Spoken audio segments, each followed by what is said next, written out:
My name is Zoya. I am 31 years old and somehow still healing from wounds my family inflicted. As the hidden founder of a private equity firm, I built my empire in the shadows while my family paraded around playing high society.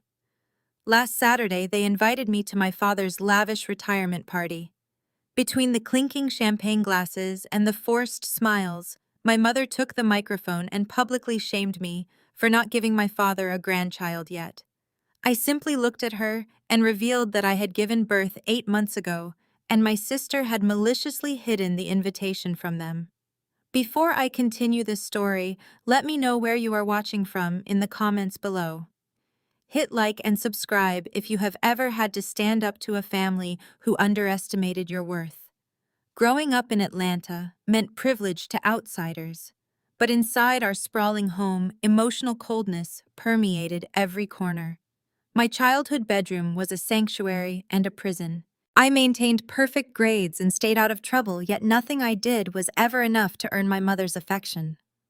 That reserved space in her heart belonged exclusively to my older brother and my younger sister. The Sterling Country Club was the pinnacle of elite African American society in Atlanta. It was the kind of place where memberships were passed down through generations, and the waitstaff memorized your preferred vintage of champagne. Tonight, the grand ballroom was draped in white orchids and gold silk, all paid for to celebrate the retirement of my father Elias. He had spent 35 years as a respected surgeon, and this anniversary party was supposed to be his crowning moment. Instead, my mother Vivian turned it into a stage for her own vanity. She wore a custom emerald green gown that cost more than my first car, floating between tables of politicians, judges, and corporate executives. I sat at a table near the back with my husband Julian. Julian was a brilliant corporate financial attorney, though my family always dismissed him as a lowly public defender because he did not wear flashy designer labels or boast about his income. We preferred it that way. We watched quietly as my older brother Trey and his wife Chloe worked the room. Trey was the golden child, the supposed genius chief executive officer of a tech startup that my mother constantly bragged about. Chloe stood beside him, cradling her newborn son, soaking up the admiration of every wealthy aunt and uncle in the room. The jazz band stopped playing as my mother stepped up to the crystal podium. She tapped her champagne flute with a silver spoon, demanding the attention of the 200 guests. A hush fell over the opulent room. She began her speech by praising my father, recounting his medical achievements and his dedication to our community. But within 2 minutes, she pivoted to her favorite subject, which was always the superiority of her chosen children. She gestured grandly toward Trey and Chloe, who beamed under the spotlight. She announced to the crowd that Trey had brought true glory to the family name by providing the first grandchild the sole heir to the legacy they had worked so hard to build. She called Trey a visionary, a man who understood the weight of his bloodline. The crowd clapped politely, murmuring their agreement. Then my mother locked eyes with me. The warm maternal smile dropped from her face, instantly replaced by a sharp, judgmental sneer that I had known my entire life. It was the exact same look she gave me when I refused to attend medical school, the look that said I was entirely worthless to her. She leaned heavily into the microphone so her voice echoed off the vaulted ceilings. She said, "When are you going to stop being selfish, Zoya? Your father has given you everything, and he deserves more than a daughter who plays pretend in the city. When is it going to be your turn to contribute something meaningful to this family instead of just taking up space?" The silence in the ballroom became heavy and suffocating. 200 pairs of eyes shifted from my mother to me. I could feel the pitying stares of the society women who had always viewed me as the family disappointment. My sister Nia, sitting at the front table in a bright pink cocktail dress, covered her mouth to hide a malicious smirk. She thrived on my public humiliation. I felt Julian shift in his seat next to me, his jaw clenching in anger. He was ready to defend me, but I placed a gentle hand on his knee to stop him. I did not break eye contact with my mother. I slowly stood up from my chair, the heavy silk of my dress rustling in the dead quiet room. I walked calmly toward the front of the room, my heels clicking rhythmically against the polished hardwood floor. Every step felt like shedding a layer of the insecure girl I used to be. I took the microphone directly from my mother's hand. She looked utterly shocked that I had the audacity to approach the stage, her mouth slightly open in disbelief. I looked out at the sea of wealthy guests, ensuring I had their complete attention, then turned to my father, whose face was pale with second-hand embarrassment. I spoke clearly into the microphone. "I said it has been 8 months already, Mom. I had a beautiful baby girl 8 months ago." The room erupted into confused murmurs. People began whispering loudly to their table mates. My mother stumbled back a step, her eyes wide with a mixture of confusion and rising panic. I turned my attention fully to my father, softening my voice just a fraction. I told him that he was invited to the hospital the very day she was born. I told him how much I had wanted him there to hold his granddaughter, to sing her the same lullabies he used to sing to me before things went wrong in our family. I said it is just too bad that your favorite daughter Nia intercepted the baby announcement and maliciously hid the child from you so she could keep the spotlight strictly on Trey. Nia leaped up from her chair so fast it knocked over her crystal water glass. The glass shattered on the floor, but nobody looked down. Nia began screaming hysterically, pointing a manicured finger at me. She yelled that I was a pathological liar, that I was just insanely jealous of Trey and Chloe, and that I was making up a delusional story to ruin a holy family moment. My mother immediately rallied to Nia's side. Vivian signaled frantically to the country club security guards stationed at the doors, demanding they throw me out for disrespecting the family and causing a scene. 2 large men in black suits began walking down the aisle toward me. But I was not the scared 18-year-old girl they had kicked out years ago. I did not argue. I did not yell. I simply pulled my phone from my clutch, walked over to the audiovisual table where the technician was sitting frozen in shock, and plugged my device directly into the main projector feed. The massive screen behind the podium flickered to life. The first image was a high-resolution scan of a FedEx delivery receipt blown up to 10 feet tall. There was no denying the handwriting. It clearly showed Nia's distinct signature time-stamped 8 months ago, accepting a package containing the VIP hospital passes and the birth announcement. Nia gasped, her face draining of all color. But I was not finished. I swiped to the next file on my phone. A crisp security video began playing on the giant screen for all 200 guests to see. It showed the front porch of my parents' house. The camera captured Nia receiving the FedEx envelope, opening it, reading the birth announcement, and then walking directly over to the home office. Through the window, the footage clearly showed her feeding the heavy cardstock invitation and the hospital passes straight into a paper shredder. She even smiled as she did it. The ballroom erupted into genuine chaos. Aunts and uncles gasped in horror. My father clutched his chest, staggering backward, until he hit the edge of a dining table, his breathing heavy with shock and betrayal. My mother stood completely paralyzed, unable to formulate a single lie to protect her golden children. Julian stood up and walked to my side, offering me his arm. He gave me a proud, reassuring squeeze. We had delivered the first blow, completely dismantling their picture-perfect facade, and it was time to leave them to deal with the wreckage. As we walked down the center aisle toward the exit, passing the stunned faces of Atlanta elite, Trey stood frozen near the doorway. He was sweating profusely, his hands shaking. I leaned in close to his ear, ensuring no one else could hear. I whispered, "By the way, Trey, you should use your baby shower money to pay off that $2 million tax lien before the federal agents freeze your accounts on Monday morning. Your fake tech empire is over, and your investors already know everything." I pulled back, watching the absolute terror wash over my brother's face, and walked out into the warm night air. The drive back to our estate was heavy with the silence of a battle just begun. I slept soundly for the first time in years, finally free from the burden of their secrets.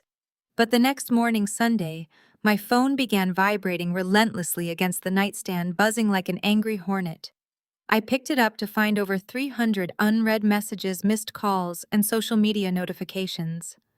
Vivian and Chloe had not wasted a single minute sleeping. Instead, they had spent the entire night weaponizing their elite socialite network. An anonymous tip, which was so clearly written in Chloe's distinctively dramatic voice, had been published on the most prominent urban gossip blog in Atlanta. The headline was designed for maximum destruction. It screamed about a desperate, estranged daughter staging a fake pregnancy reveal just to ruin her father's prestigious retirement gala and steal the spotlight from her successful brother. To back up their ridiculous claim, Chloe had manufactured fake text message screenshots. These forged messages supposedly showed me negotiating with a surrogate mother, discussing how to rent a baby for the night, just to humiliate my family. The comments section of the blog was an absolute digital firing squad. Women from my mother's charity boards, the country club planning committees, and the elite social organizations were tearing me apart piece by piece. They called me unhinged, bitterly jealous, and a complete disgrace to the family name. They praised Vivian for being so strong while dealing with such a mentally unstable daughter. It was a masterclass in public manipulation designed to protect Trey's fragile ego at the cost of my sanity. Then came the direct text messages from my actual relatives. The family group chat, a digital space I had been silently exiled from for the last 5 years, was suddenly active on my phone just so they could coordinate their attacks. Aunt Beatrice, my mother's oldest sister and most loyal follower, sent a scathing voice note calling me a bitter failure. She said I was still acting out like a rebellious, spiteful teenager who could not stand to see anyone else shine. Her exact text read, "You have been intensely jealous of Trey since you were 18. Just because you threw your life away by refusing to go to medical school does not mean you have the right to ruin his blessing. You chose a life of struggle, Zoya. Now deal with it quietly." Her harsh words sat on the screen, quickly followed by a barrage of agreement from cousins, uncles, and family friends. Through their vicious messages, the twisted narrative of my entire life was laid bare for me to read. They conveniently erased the trauma of my past. They forgot how my parents had completely cut me off financially the very day I refused to take the medical school entrance exam. They forgot how Vivian had packed my belongings into trash bags and left them on the porch, telling me to figure out my own college tuition if I wanted to be so independent. They forgot how I worked 3 grueling jobs waiting tables and tutoring just to afford my accounting textbooks. Meanwhile, they relentlessly praised Trey. They completely ignored the glaring fact that my father had practically handed him a $500,000 seed fund to start a technology company. A company that in 4 years had not produced a single profitable application or software program.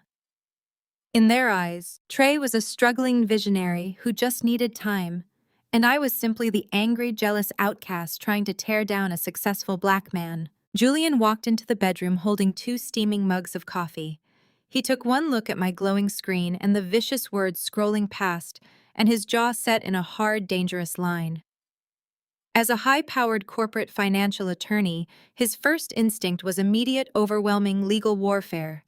He set the coffee mugs down on the dresser with a sharp clank and immediately reached for his laptop. He told me he was going to draft ironclad cease and desist letters before noon.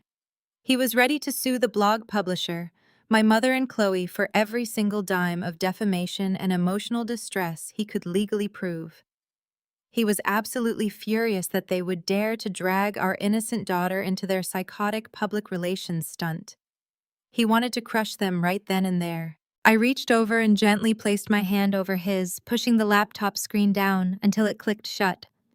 I smiled coldly, feeling a strange, intoxicating sense of absolute calm washing over me. I told Julian to let them post whatever they wanted. I looked him in the eye and said, "Let them build this massive, towering lie for the entire city to see. The higher they climb their imaginary social ladder built on deceit, the harder the concrete will feel when they finally hit it." I left the bedroom and walked down the long, sunlit hallway of our sprawling estate, heading straight into my private home office.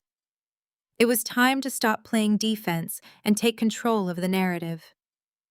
For the past 6 years, my family genuinely believed I was barely scraping by, working as a low-level financial analyst in a cubicle downtown.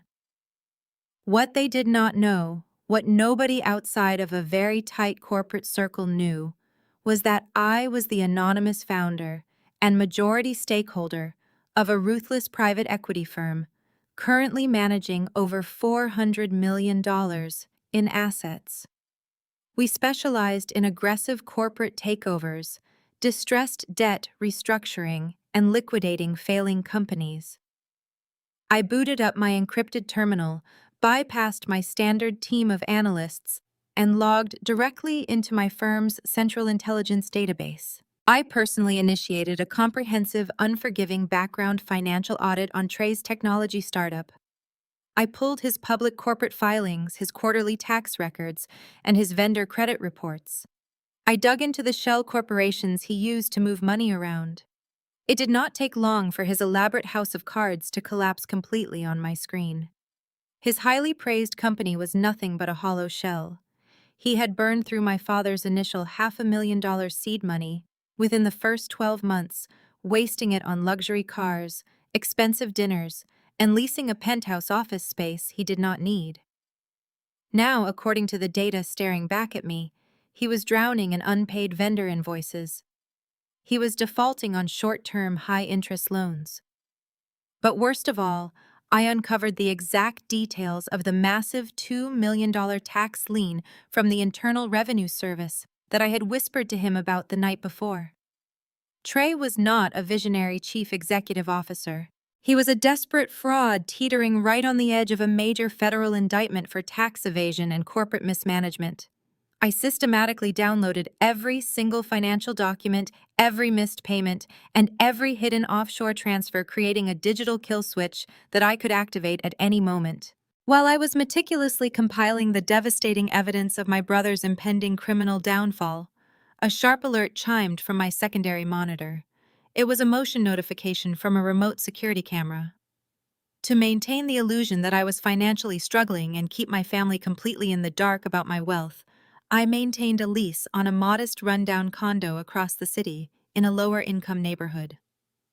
My family believed this cramped, depressing apartment was my actual home. I used it as a decoy, letting them send their passive-aggressive holiday cards and occasional condescending letters to that address.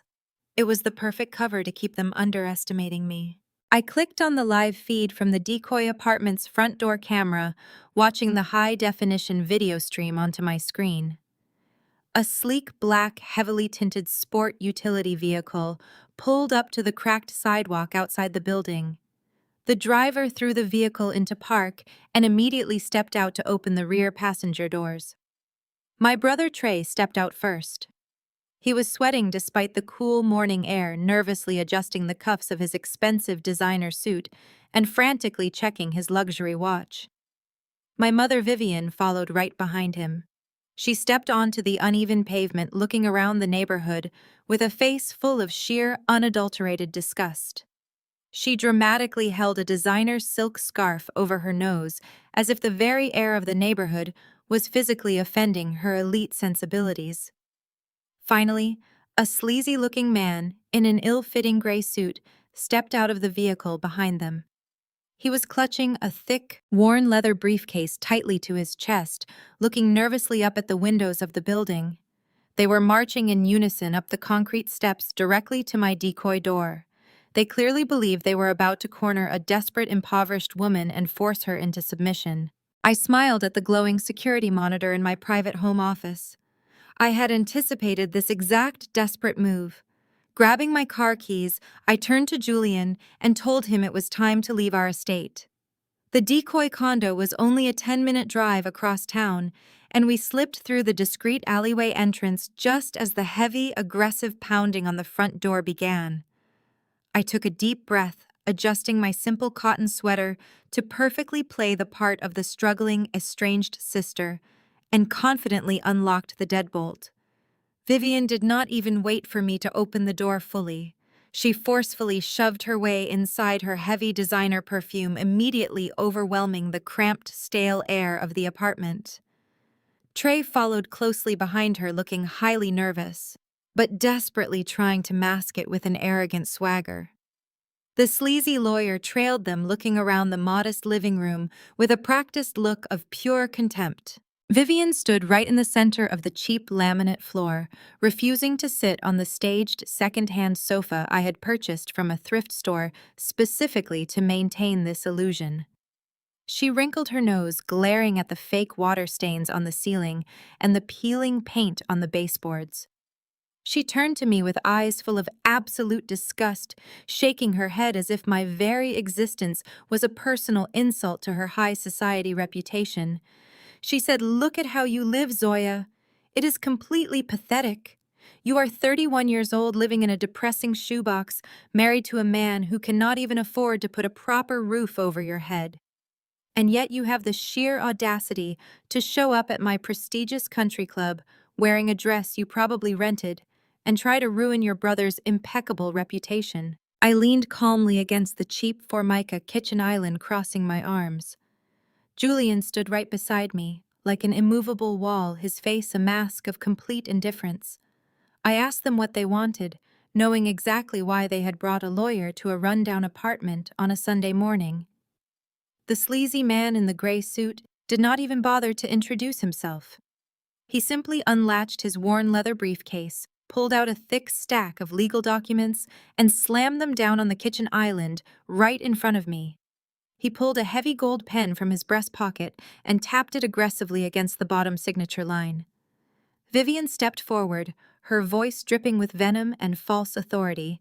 She said, "We are here to clean up your disgusting mess. I am willing to give you $50,000 right now, deposited directly into whatever pathetic little checking account you use.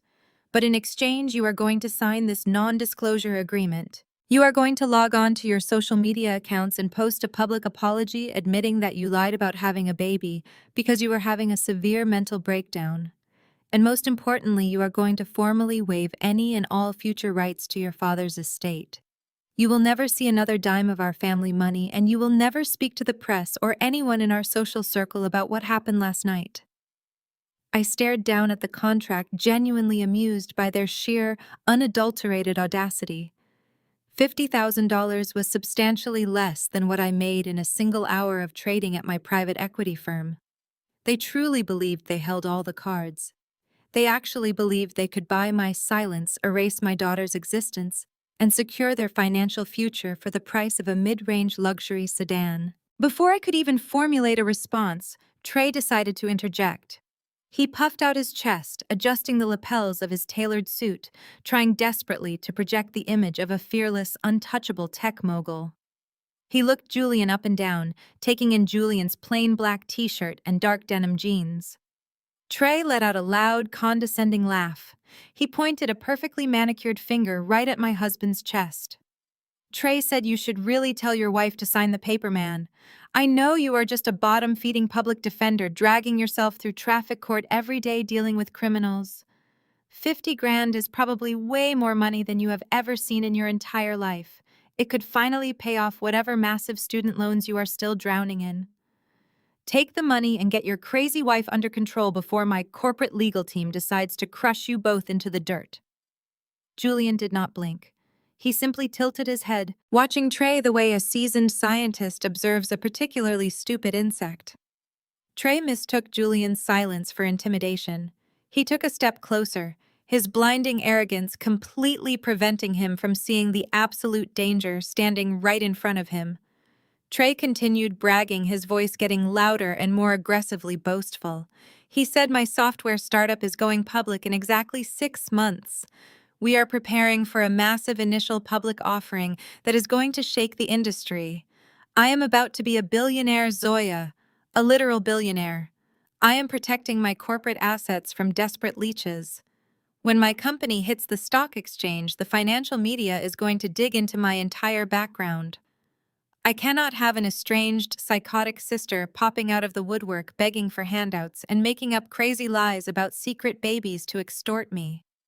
You are a massive liability to my brand. Sign the paper, take the 50 grand, and disappear back into your miserable life." Julian finally moved. He let out a low, deep laugh that echoed loudly in the small, cramped kitchen. It was not a nervous laugh. It was the dark, predatory laugh of a top-tier corporate financial attorney who spent his days ruthlessly dismantling Fortune 500 companies in federal courtrooms. Julian reached out and casually picked up the thick legal contract. He flipped through the first few pages, his eyes rapidly scanning the dense paragraphs. He looked directly at the sleazy lawyer and shook his head in genuine professional disappointment. Julian said, "Whoever drafted this absolute garbage should be immediately disbarred. Clause 4 is completely unenforceable in the state of Georgia.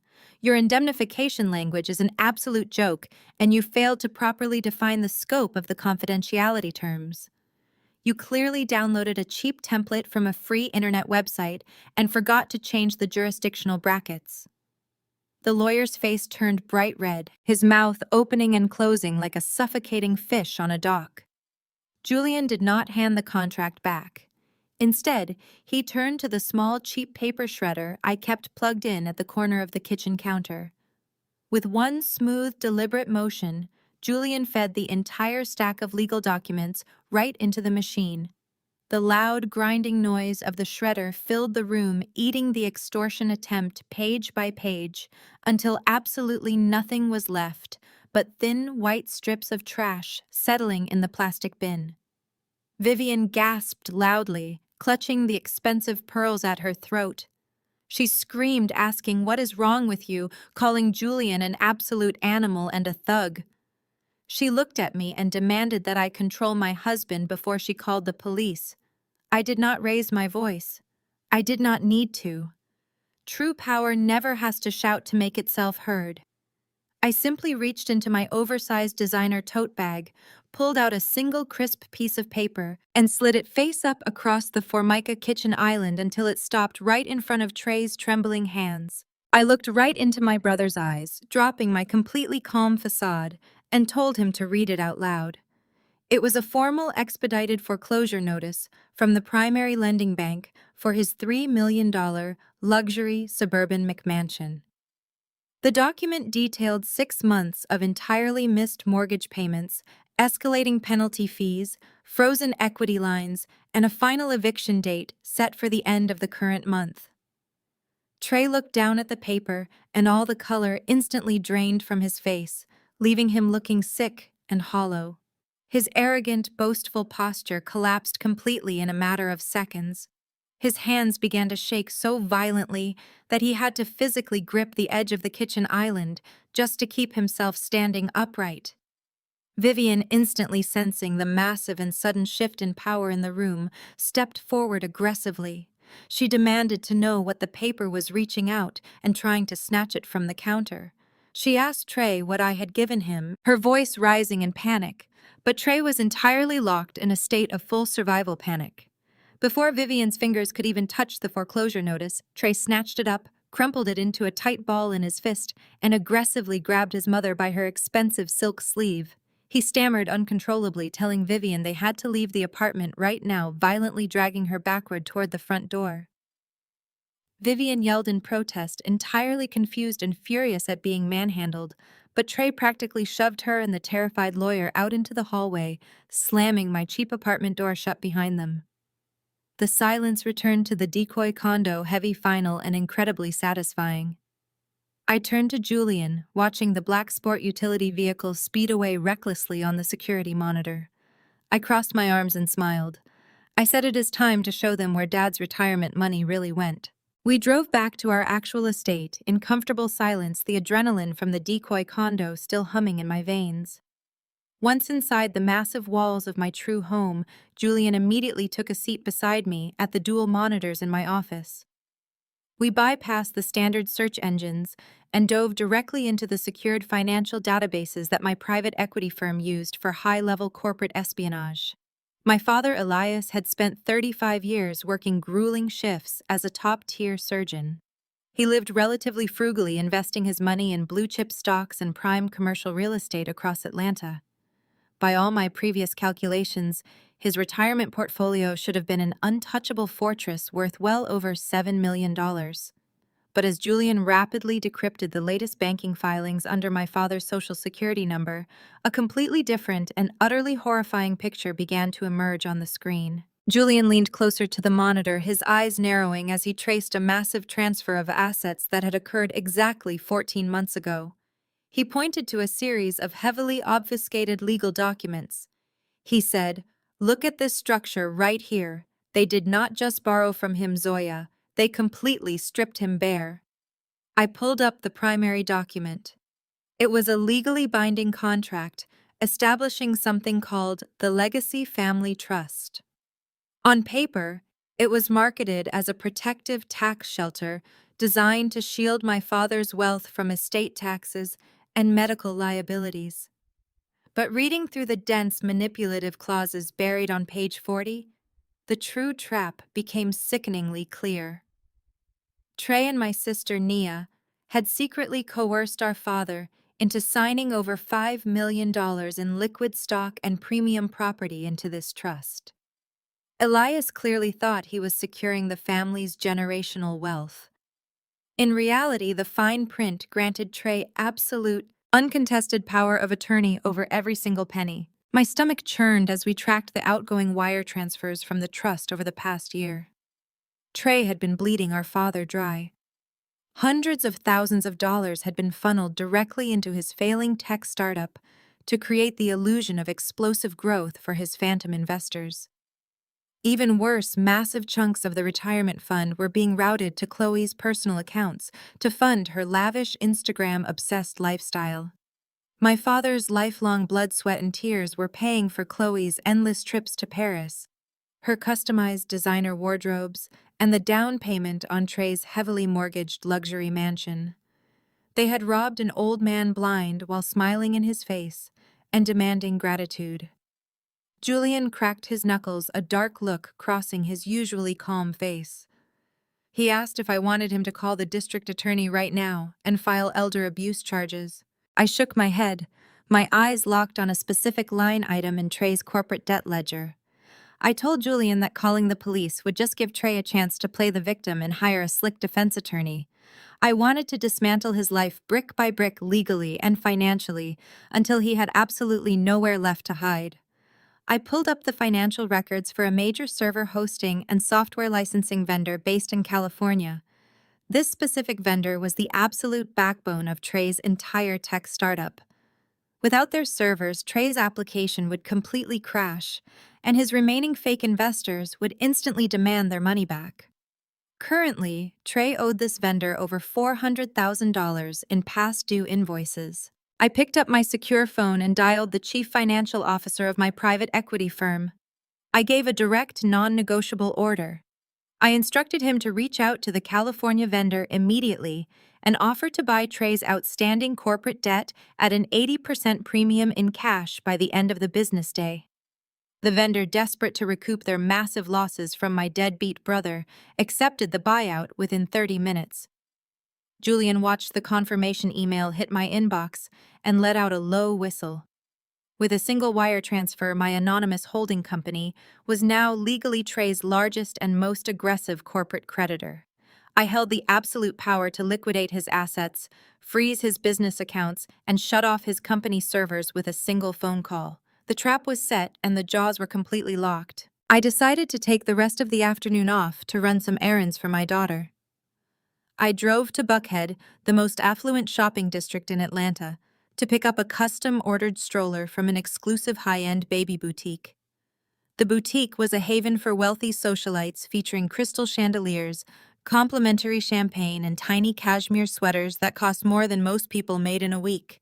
I was casually browsing a rack of organic cotton onesies when I heard a loud, piercing, and incredibly obnoxious voice echoing across the quiet store. It was Chloe. She was parading through the boutique with her newborn son strapped to her chest in a ridiculously expensive carrier, trailed by two women from my mother's country club. Chloe spotted me immediately. Instead of turning away out of embarrassment after the disaster at my decoy condo, her arrogant, entitled nature took full control. She practically strutted over to me, a smug, venomous smile plastered across her perfectly contoured face. She loudly announced her presence, ensuring the entire store could hear her. She said, "Well, look who decided to crawl out of the slums. I am genuinely surprised they even let you walk through the front doors of a place like this, Zoya. Are you looking for the clearance rack? Because I think they throw all the defective items in a bin in the back alley." The two country club women snickered loudly, looking me up and down with obvious disdain. I calmly placed the cotton onesie back on the gold hanger, turning to face my sister-in-law.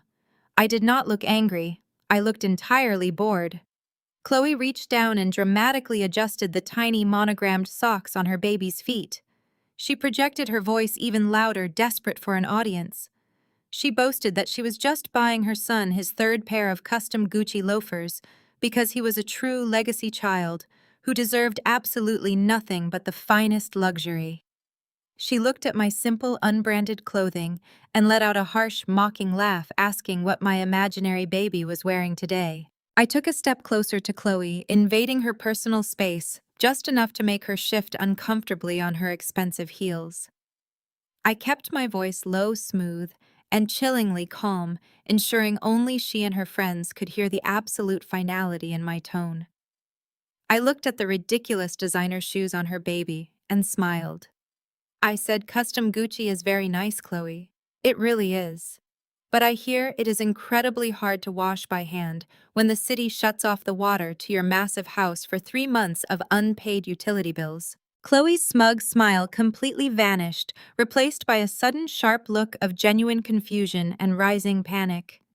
She opened her mouth to snap back to call me a liar, but the words died in her throat.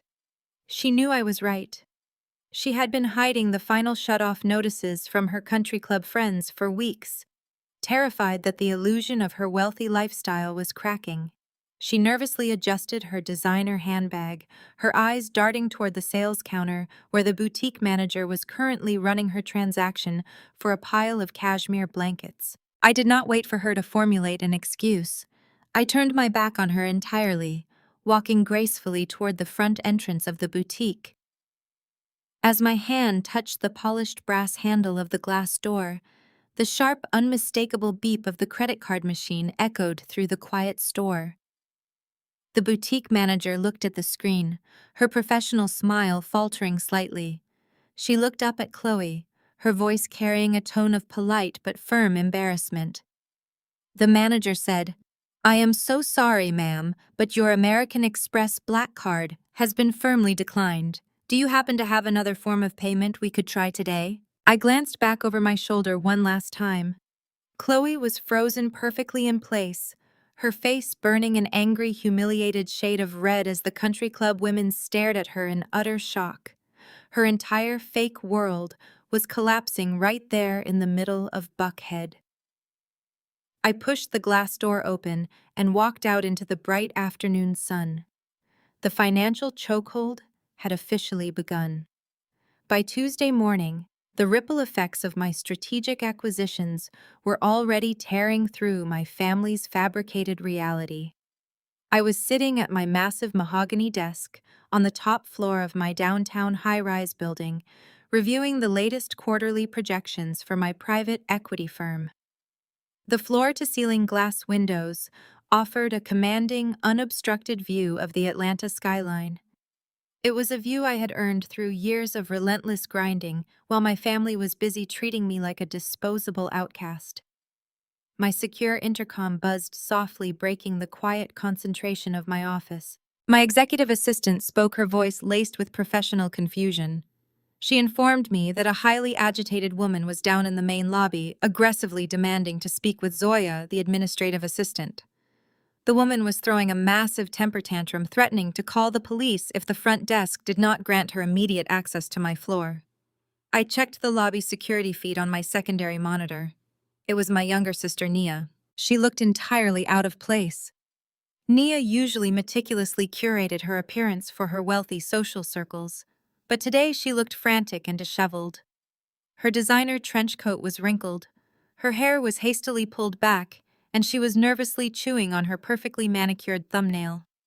The rats were finally beginning to realize that the ship was sinking, and they were scrambling for a lifeboat. I pressed the intercom button and instructed security to grant her a temporary visitor badge and escort her directly to my office. I wanted to see exactly how low she was willing to sink to save herself. 2 minutes later, the heavy oak doors of my office swung open. Nia stepped inside, her eyes immediately darting around the expansive, luxurious room. She took in the custom modern art on the walls, the imported leather seating area, and the sweeping panoramic view of the city. Her face twisted in a mixture of awe and deep-seated confusion. She clearly could not comprehend how the sister she viewed as a complete failure was sitting behind a desk that looked like it belonged to a Fortune 500 chief executive officer, but her ingrained arrogance quickly overrode her confusion. She convinced herself of the narrative she wanted to believe. She let out a breath and smirked, walking over to one of the leather guest chairs. She said, "Wow, Zoya, you are incredibly lucky your powerful boss is out of town today. If he caught you sitting at his desk, pretending to run things, he would probably fire you on the spot." I did not correct her. I simply leaned back in my ergonomic chair, resting my hands on the armrests, and told her to sit down. I asked her why she was causing a scene in a corporate lobby on a Tuesday morning. Nia dropped her heavy designer bag onto the floor and leaned forward, dropping all pretenses of sisterly affection. Her eyes were darting nervously toward the closed oak doors. She lowered her voice to a conspiratorial whisper. She said, "Things are falling apart, Zoya. Trey is completely losing his mind. Half of his corporate servers were shut down yesterday because some anonymous holding company bought his vendor debt and froze his accounts. His investors are calling the house non-stop, threatening federal lawsuits. Vivian is running around trying to pawn her old jewelry just to keep the country club membership active. The entire family is going down in flames, and I refuse to go down with them." I kept my expression entirely neutral, acting as a passive observer to the destruction I had personally orchestrated. I asked her what any of this had to do with me. Nia unzipped her bag and pulled out a thick, heavy manila envelope. She placed it right in the center of the mahogany desk, tapping her manicured finger against the thick paper. She told me that she had the key to completely destroying Trey. She said that inside the envelope were the original unredacted financial documents for the Legacy Family Trust.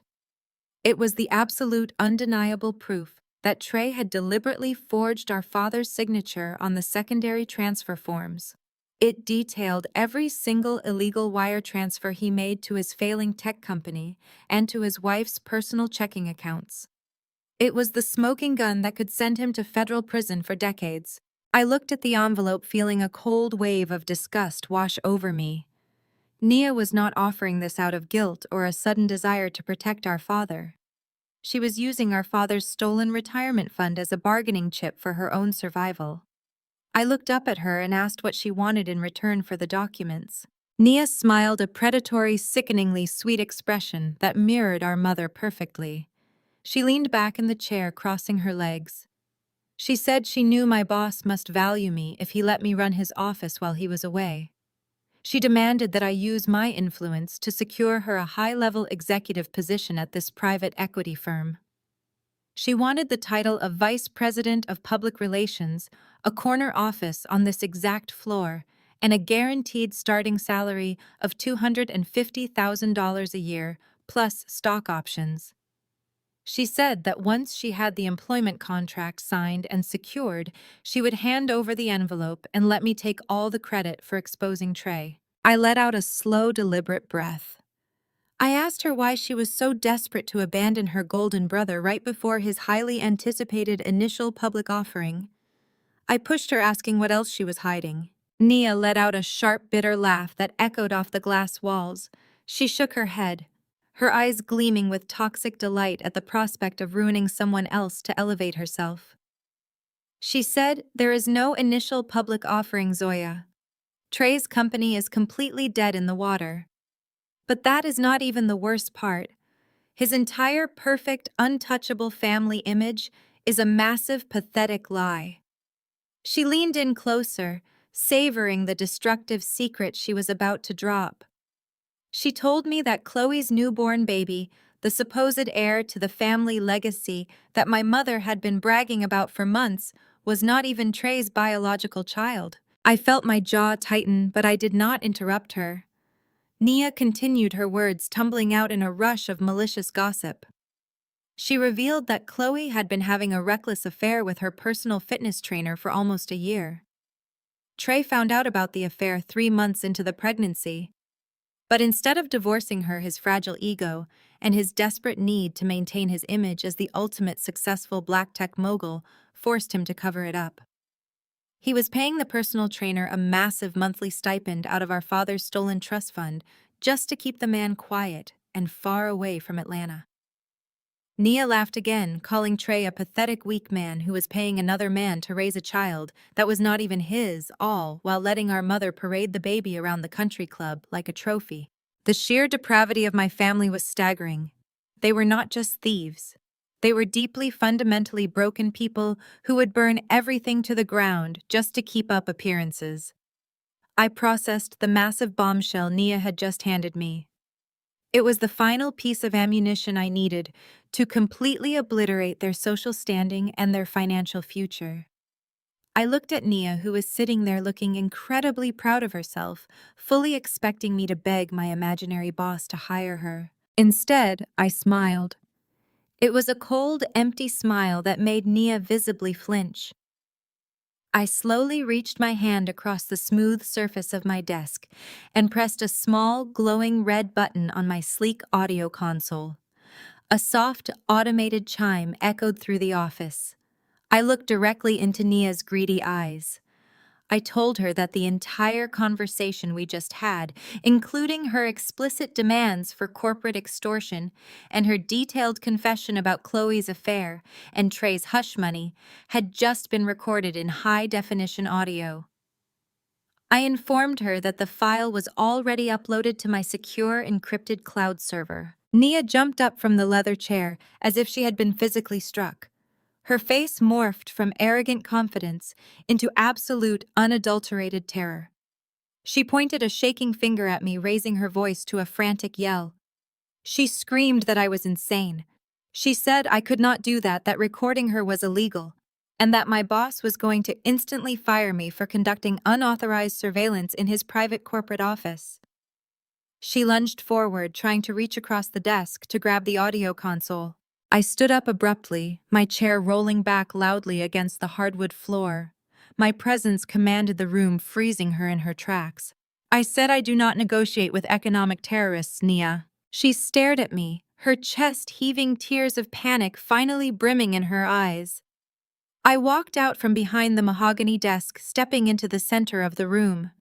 I gestured to the expansive office, the expensive artwork, and the breathtaking view of the city skyline. I told her to look around very carefully. I told her there is no boss. There is no executive assistant position. I am the anonymous founder of this private equity firm. I am the one who orchestrated the hostile buyout of Trey's vendor debt. I own this firm. I own this corporate floor. And I own the very building you are standing in right now. Nia staggered backward, her high heels catching on the edge of the imported Persian rug. The absolute shock of the revelation hit her like a physical blow. The sister she had mocked, belittled, and plotted against her entire life was actually the most powerful person she had ever met. She opened her mouth to speak, to beg, to try and backtrack her betrayal, but no words came out. She just let out a pathetic, suffocated sob. I picked up my desk phone and pressed the speed dial for building security. I calmly requested that 2 guards come up to the top floor immediately to escort a hostile trespasser off the premises. Within 60 seconds, the heavy oak doors opened again. 2 large security guards stepped into the room. Nia did not even try to fight them. She was completely broken, crying hysterically as they took her by the arms and led her out of the office, leaving the manila envelope sitting abandoned on my desk. I sat back down in my ergonomic chair and picked up my personal cell phone. I navigated to my secure files and attached the crisp, clear audio clip of Nia detailing every single disgusting fact about Chloe's affair, the personal trainer, and the fake paternity. I opened a new text message and selected Chloe's private phone number. I attached the audio file. I did not write a long paragraph. I did not offer any explanation or demand any apologies. I simply typed 2 words into the message box: TikTok. I pressed send, locked my phone, and turned my attention back to the financial markets, ready to watch my family's empire burn to ash. I picked up my secure office line and dialed a private, unlisted number. The audio file I sent to Chloe was just the appetizer. It was finally time for the main course. The line connected directly to the senior partners of a massive venture capital group based in New York City. What my brother Trey never realized during his arrogant networking events and flashy pitch meetings was that his three largest angel investors were actually shell entities quietly controlled by my private equity firm. I had personally approved their initial seed investments years ago, fully anticipating his eventual failure, keeping him on a very short leash, waiting patiently for the perfect moment to yank it. I spoke clearly into the receiver, instructing the senior partners to execute the immediate withdrawal protocols. I cited the strict morality clause embedded deeply in their investment contracts, using the audio of his extortion attempt and his desperate cover-up of Chloe's affair as justifiable legal cause. I also directed them to cite gross financial mismanagement due to the massive vendor debt I had just purchased earlier that morning. There is no loyalty or forgiveness in corporate finance, only leverage and execution. Within 20 minutes of that single phone call, the corporate slaughter was fully executed. Trey received 3 simultaneous legally binding emails from his primary financial backers. They formally withdrew all pending capital, froze his current operating accounts, and demanded immediate repayment of their initial multi-million-dollar investments. The digital walls were closing in, cutting off his oxygen supply completely. The total collapse of his fake tech empire happened almost overnight. By Wednesday morning, Trey's highly publicized software startup was nothing more than a smoking crater in the financial district. When his unpaid software engineers and marketing executives arrived at their expensive downtown office space, they found the heavy glass doors completely padlocked shut. The property management company, acting swiftly on the vendor default notices I had triggered, had officially evicted the company before sunrise. Security guards were posted outside the entrance, actively turning away angry employees who were demanding their paychecks and threatening lawsuits. Trey was locked out of his own building. His corporate credit cards were instantly declined when he tried to buy his usual expensive morning coffee, and his phone was blowing up with furious, threatening calls from his staff, his unpaid contractors, and the local business media. He was drowning in a spectacular public relations nightmare. Like any spoiled child who had never faced a real, devastating consequence in his entire sheltered life, he panicked entirely. He abandoned his employees on the sidewalk without a word. He jumped into his heavily mortgaged luxury car and drove recklessly through the suburban streets, running red lights and speeding all the way to my parents' house. He burst through the heavy oak front door of my childhood home, sweating profusely. His expensive designer tie loosened, and his eyes wide with absolute terror. Vivian was thankfully out at her weekly country club brunch, leaving my father alone in his quiet study reading the morning paper. Trey did not even bother to knock. He fell to his knees directly in front of Elias. He put on the performance of a lifetime, tapping into 30 years of practiced manipulation.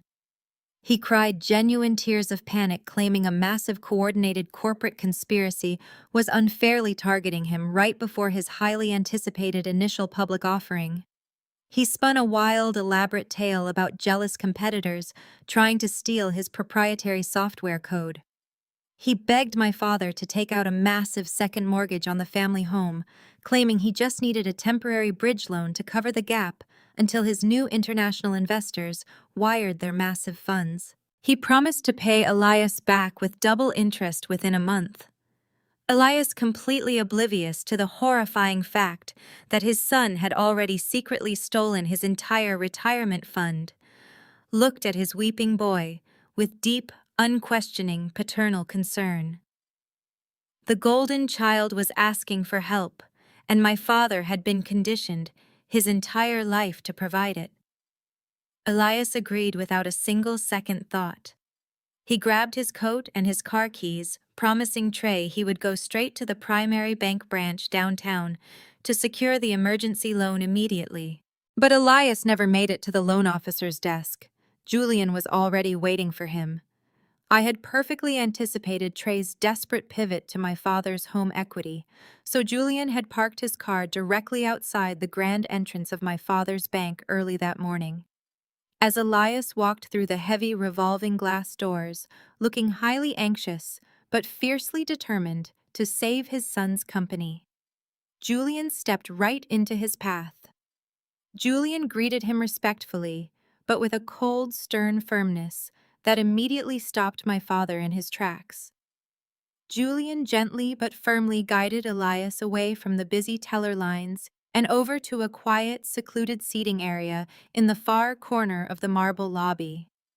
He asked Elias to sit down in the heavy leather chair, placing a thick black portfolio on the small glass table between them. Elias looked confused and highly defensive. He checked his watch and told Julian he did not have time for any family drama today because Trey was in a critical, life-altering business emergency. Julian did not argue. He did not raise his voice to match my father's irritation. He simply unzipped the leather portfolio and began pulling out the receipts. Julian laid the documents out one by one, methodically constructing a terrifying, undeniable timeline of financial abuse. First, he showed Elias the original unredacted paperwork for the Legacy Family Trust that Nia had provided. He pointed a steady finger directly to the secondary transfer authorizations. Julian explained exactly how the complex legal jargon was specifically designed to strip Elias of all his power and grant Trey absolute uncontested control over the accounts. Then Julian slid over the massive stack of bank statements. He showed Elias the exact dates and the exact amounts of every single wire transfer Trey had initiated over the past 14 months. He showed my father how hundreds of thousands of dollars were funneled out of his hard-earned retirement savings and dumped directly into the failing startup to cover payroll and luxury office leases. He highlighted the massive transfers paying for Chloe's designer shopping sprees, her five-star luxury vacations, and most devastatingly, the monthly hush money payments to her personal fitness trainer to cover up the fake paternity. Elias picked up the papers with trembling hands. His eyes darted frantically across the highlighted numbers, his breathing growing rapid and shallow. He desperately tried to find a mistake, muttering that Trey would never do this to him, that these documents had to be sophisticated forgeries created by a jealous rival. Julian leaned in, his voice low and utterly uncompromising. He told Elias to look closely at the signature lines. He showed my father exactly how Trey had meticulously forged his handwriting on every single transfer request. The realization hit my father like a physical blow to the chest. The illusion of his perfect, incredibly successful son shattered completely right there in the quiet corner of the bank lobby. Elias dropped the papers onto the glass table as if they were burning his hands. He buried his face in his weathered palms, his broad shoulders shaking violently as he broke down weeping in public. The proud, stoic surgeon who had dedicated his entire adult life to building a respectable legacy finally realized he was entirely destitute. The wealth he had worked 35 grueling years to accumulate was gone, stolen by the very son he had worshipped and protected at my expense. He gasped for air, his chest heaving, asking Julian what he was supposed to do now. He realized with absolute horror that mortgaging the house would leave him and Vivian completely homeless and buried in inescapable debt. Julian watched the older man cry, offering no false comfort and no gentle reassurances. He let the crushing weight of the absolute truth settle firmly on my father's shoulders. Julian leaned forward, resting his forearms on his knees, and delivered the final ultimatum. He looked my broken father directly in the eyes. He said, "Zoya can save you. She has the power, the resources, and the capital to fix all of this right now. But you have to make a choice today, Elias. You have to choose between the brutal truth or your wife's toxic delusions." Julian left my father sitting alone in that quiet bank lobby, wrestling with the ultimate choice between preserving his shattered pride and facing the devastating reality of his stolen life. While my father's world was collapsing downtown under the weight of undeniable financial crimes, I was across the city honoring a prior commitment. I was attending an exclusive philanthropic luncheon at the Piedmont Heights Country Club. This sprawling estate was the absolute pinnacle of Atlanta's Black elite social calendar. It was a space heavily gate-kept by old money where reputations were fiercely guarded and scandalous rumors were traded like high-value currency. I sat at a private corner table near the floor-to-ceiling windows sipping sparkling water. I was completely unbothered by the quiet, judgmental whispers of the prominent women seated nearby. Many of them had undoubtedly read Chloe's fake blog posts about my supposed surrogate pregnancy. They were staring at me, sipping their mimosas, waiting for me to show signs of a public mental breakdown. I simply ignored them. I knew the truth was a ticking time bomb and the countdown was nearing its final explosive seconds. I did not have to wait long for the first detonation. The heavy mahogany doors of the main dining room swung open abruptly, and Chloe practically burst inside. She was not parading around like the smug, untouchable socialite I had encountered at the luxury baby boutique just 24 hours earlier. Today, she looked completely unhinged and utterly terrified. Her oversized designer sunglasses were askew. Her perfectly applied makeup was visibly smudged from crying, and she was clutching her expensive leather handbag against her chest like a life preserver. She scanned the crowded room, frantically ignoring the surprised gasps of the wealthy women she usually tried to impress. When her eyes finally locked onto me, a look of sheer desperation washed over her face. She marched directly over to my corner table, her high heels clicking erratically against the polished marble floor. She did not even bother to say hello or attempt to maintain her usual haughty demeanor. She slumped heavily into the empty chair across from me, leaning entirely over the pristine white tablecloth, invading my personal space with her frantic, nervous energy. Chloe's voice was a ragged, pathetic whisper. She begged me not to release the audio recording of Nia exposing her affair to anyone else. She confessed that Trey had completely lost his mind since his massive investors pulled their funding that morning.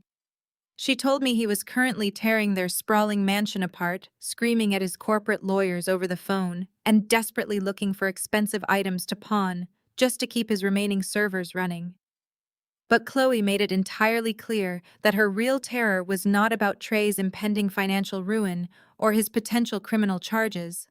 Her absolute deepest fear was my mother.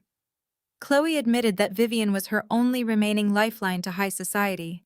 If Vivian found out that the supposed heir to the family legacy was actually the biological son of a personal fitness trainer, she would cut Chloe off instantly. Chloe cried genuine tears of selfish desperation, claiming my mother would systematically destroy her life. She said Vivian would make sure she was blacklisted from every country club, charity board, and elite social circle in the entire state of Georgia. Chloe pleaded with me, claiming she would be left with absolutely nothing, forced to go back to the working-class neighborhood she had spent her entire adult life trying to escape. She begged me to have mercy, asking what dollar amount it would take to buy my permanent silence. Before I could even formulate a response to her pathetic display of greed and self-preservation, a loud, sharp voice sliced through the elegant hum of the dining room. It was my mother. Vivian was marching aggressively across the dining room floor, flanked by two of her wealthiest, most influential friends. She had apparently spotted us from the valet entrance and decided to make a grand theatrical entrance. Vivian descended upon our table like a vicious bird of prey protecting its nest. She did not bother to ask what we were discussing or why her daughter-in-law was crying. She immediately defaulted to her absolute favorite narrative, which was aggressively protecting her golden children from the family outcast.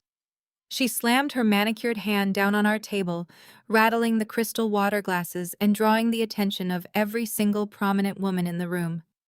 She started yelling at the top of her lungs, ensuring her performance was witnessed by her peers. She demanded to know why I was relentlessly harassing her vulnerable daughter-in-law. She called me a vicious, jealous monster for cornering a new mother who was already dealing with the immense stress of a massive corporate sabotage perpetrated by ruthless anonymous investors. The moment Vivian arrived and provided an audience, Chloe's entire demeanor shifted with terrifying, calculated speed. The desperate, begging woman who had just offered to negotiate her silence vanished instantly. Chloe immediately weaponized her tears, morphing right back into the helpless, innocent victim. She began hyperventilating loudly, clutching her chest and crying out that I was physically threatening her. She lied flawlessly, claiming I was saying horrible, unforgivable things about her newborn baby just to be cruel. Chloe slumped back in her chair, faking a severe panic attack.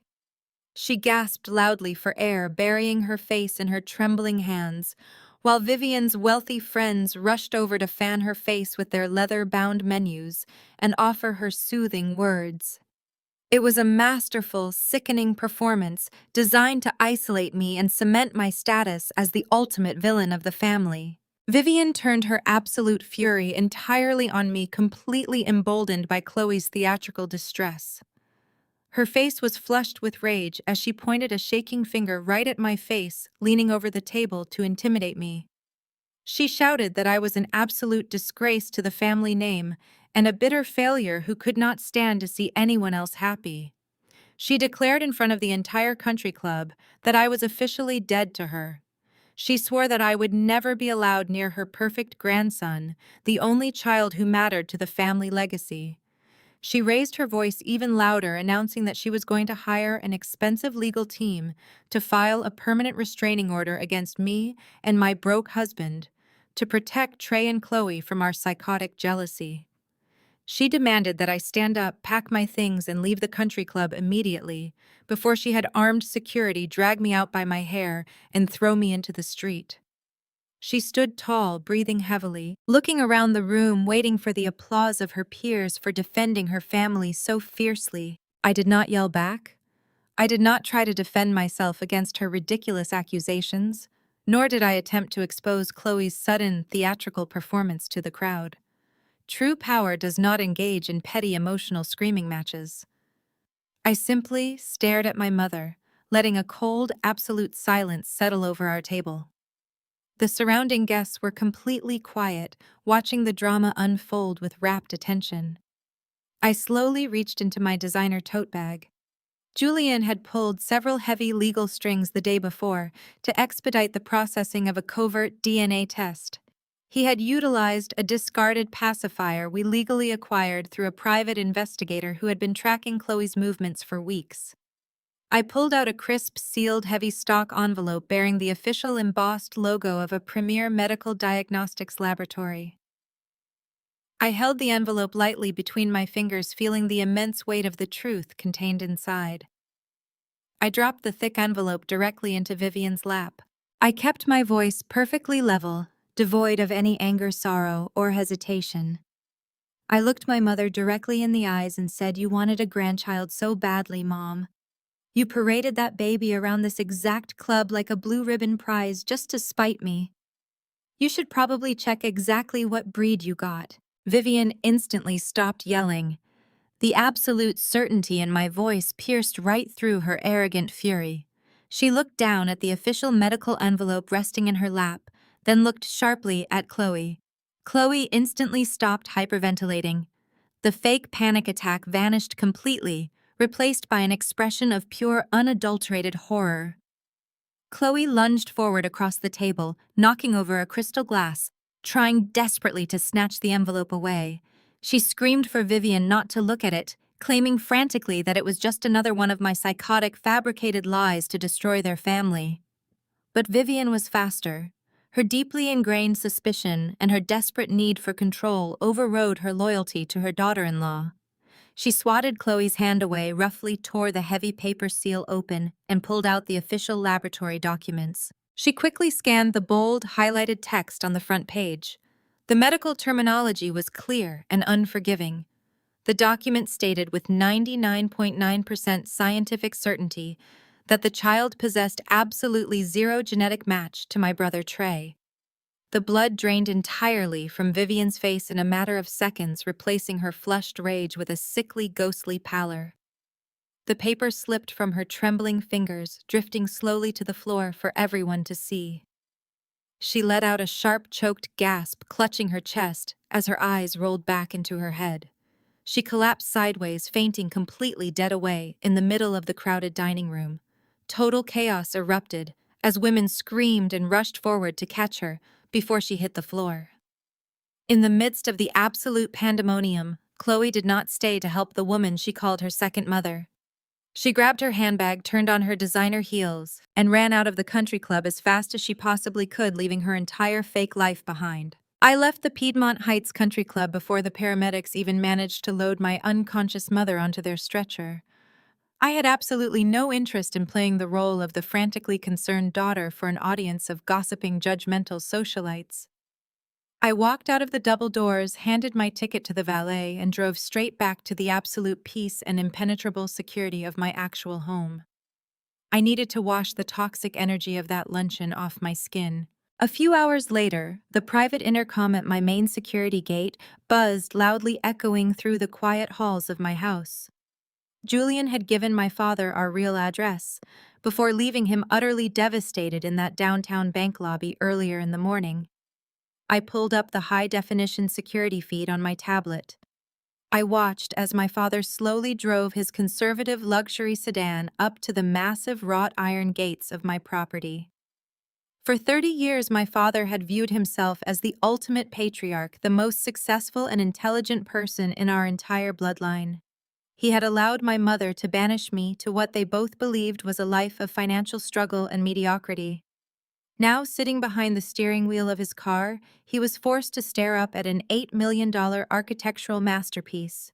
My estate sat on 10 pristine, heavily wooded acres of prime Atlanta real estate. It was a sprawling modern fortress of floor-to-ceiling glass, imported dark stone, and cascading water features. It was a physical manifestation of the power and wealth I had built entirely in the shadows. I pressed the button to open the gates. I watched on the cameras as my father drove slowly up the winding, manicured driveway. He parked his car near my expansive 5-car garage, stepping out onto the cobblestone slowly, as if the gravity of his surroundings was physically pushing him down. He looked up at the towering glass entryway, his face pale and completely stripped of his usual confident, authoritative demeanor. The stark, undeniable contrast between this breathtaking estate and the cheap, depressing decoy condo he thought I lived in finally shattered the last remaining pieces of his fabricated reality. He realized with crushing certainty that he had completely underestimated the daughter he had thrown away. Julian opened the massive mahogany front door before my father could even ring the bell. Julian did not offer a warm greeting or a comforting handshake. He simply stepped aside, gesturing for Elias to enter the grand foyer. My father walked inside, his eyes tracing the vaulted ceilings, the modern art installations, and the sheer quiet luxury of my life. He followed Julian into the expansive formal living room where the afternoon sun was pouring through the massive windows. I was sitting on a custom white linen sofa, and sitting right beside me playing quietly with a set of wooden blocks was my 8-month-old daughter Maya. My father stopped dead in his tracks the moment he saw her. The heavy, suffocating tension in the room instantly shifted, replaced by a wave of raw, unfiltered emotion that seemed to knock the breath entirely out of his lungs. He had spent his entire morning discovering that his son had robbed him blind, and that his wife had been parading around a child that carried no trace of his bloodline. He was a man completely hollowed out by betrayal. But looking at Maya, looking at the undeniable resemblance she shared with our family, the absolute truth finally hit him. This was his first grandchild. This was his real legacy, breathing, smiling, and sitting right in front of him, in a house he had never helped build.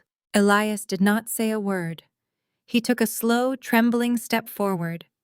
His eyes filled with heavy, agonizing tears that immediately spilled over his weathered cheeks. I did not stop him as he approached the sofa. He dropped heavily to his knees right in front of the coffee table, completely abandoning his lifelong pride. He reached out with shaking hands, and I gently lifted Maya, placing her into his arms, for the very first time. My father let out a broken, gut-wrenching sob. He pulled Maya close to his chest, burying his face in her soft hair, weeping with a depth of sorrow and regret that I had never seen from him in my entire life. He repeatedly whispered how sorry he was, apologizing for missing her birth, apologizing for failing to protect me, and apologizing for letting my mother and my sister steal this precious, irreplaceable moment from him. It was a deeply emotional, profoundly tearful moment. For a brief, fleeting second, I saw the loving, protective father I had always desperately wanted as a little girl. But toxic family dynamics are a deeply ingrained disease, and tears alone do not cure them. After several long minutes, my father slowly handed Maya back to me. He wiped his face with a silk handkerchief, heavily clearing his throat as he struggled to pull the fragments of his patriarchal authority back together. He sat down heavily on the armchair across from me, leaning forward with a look of desperate, calculating panic returning to his eyes. He told me that Julian had explained everything at the bank. He knew about the stolen retirement funds, the forged trust documents, and Trey's impending federal indictment. He also revealed that he had just received a hysterical phone call from one of my mother's country club friends, informing him about Vivian fainting over the DNA test and Chloe running away from the luncheon. The entire elite society of Atlanta was currently feasting on the catastrophic collapse of our family's reputation. Elias looked at me, his eyes darting frantically around the luxurious room, calculating my obvious massive net worth. He swallowed hard and made his pitch. He begged me to bail the family out. He pleaded with me to use my vast hidden wealth to immediately pay off Trey's massive corporate debts and settle the $2 million tax lien before the federal agents arrived with handcuffs. He asked me to quietly buy the silence of Chloe's personal trainer so the paternity scandal could be buried forever. He reasoned that we could send Trey away to a luxury rehabilitation center to save face and protect Vivian from the ultimate public humiliation. He invoked the concept of family loyalty, telling me that we had to protect the family name at all costs, regardless of the mistakes that had been made. He actually had the sheer audacity to ask me to finance the cover-up of the very people who had tried to destroy me. I sat perfectly still, holding my beautiful daughter in my arms, and let a freezing absolute silence settle over the room. I looked at the man who had stood by and watched his wife throw my belongings onto the front porch 13 years ago. I looked at the man who had happily funded my brother's arrogance while ignoring my relentless hard work. I did not raise my voice, but my words were forged from absolute steel. I said no. Elias blinked, genuinely shocked by the immediate flat refusal. He opened his mouth to argue, to plead again, but I cut him off instantly. I leaned forward, locking my eyes entirely onto his. I told him I am not a bank for my abusers. You sit in my house, looking at the empire I built with my own hands, and you dare to ask me to drain my resources to save a thief and a fraud. Black wealth is not built by subsidizing toxic men. Generational wealth is not protected by throwing millions of dollars into the bottomless pit of my brother's fragile ego and my mother's psychotic vanity. You are asking me to steal from my daughter's future to pay for your massive failures, and that is never going to happen. My father flinched as if I had struck him across the face. I did not give him a single second to recover. It was time to finalize the destruction of his complacency. I told him that the time for crying and making excuses was entirely over. I issued my final non-negotiable ultimatum. I gave him exactly 24 hours. Within that strict time frame, he had to drive back to that heavily mortgaged mansion, pack his bags, and physically leave Vivian forever. Furthermore, he had to walk directly into the Federal Bureau of Investigation's field office downtown and formally file a police report against his own son for corporate embezzlement, wire fraud, and severe elder financial abuse. I leaned back against the sofa, my face a mask of absolute unforgiving resolve. I told him that if he failed to meet those exact conditions by tomorrow afternoon, I would personally send my entire unredacted file of Trey's financial crimes directly to the federal authorities. I made it crystal clear that if I had to initiate the federal investigation myself, I would not protect him. I would ensure the prosecutors viewed Elias not as a naive victim, but as a willing, complicit accomplice in Trey's massive financial fraud.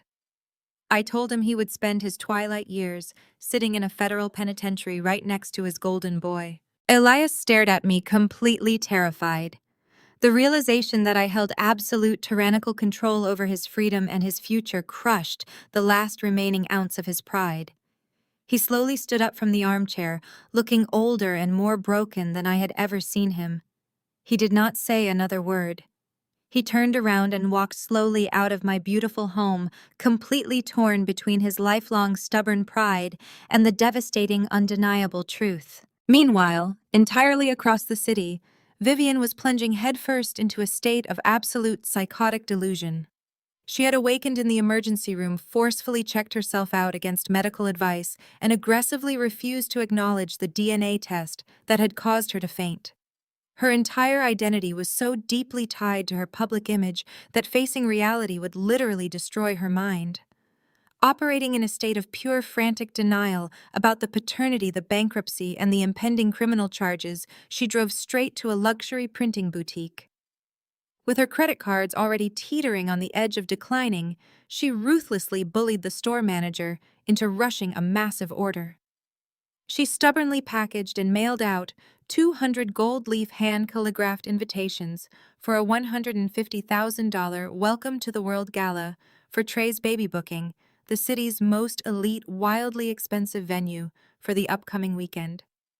The stage for the final, catastrophic slaughter was officially set. Saturday evening arrived with a suffocating heavy humidity that perfectly mirrored the tension hanging over the city of Atlanta. The sterling grand ballroom, an architectural masterpiece of vaulted ceilings and gilded archways, had been completely transformed into a blindingly white, crystal-draped sanctuary of absolute denial.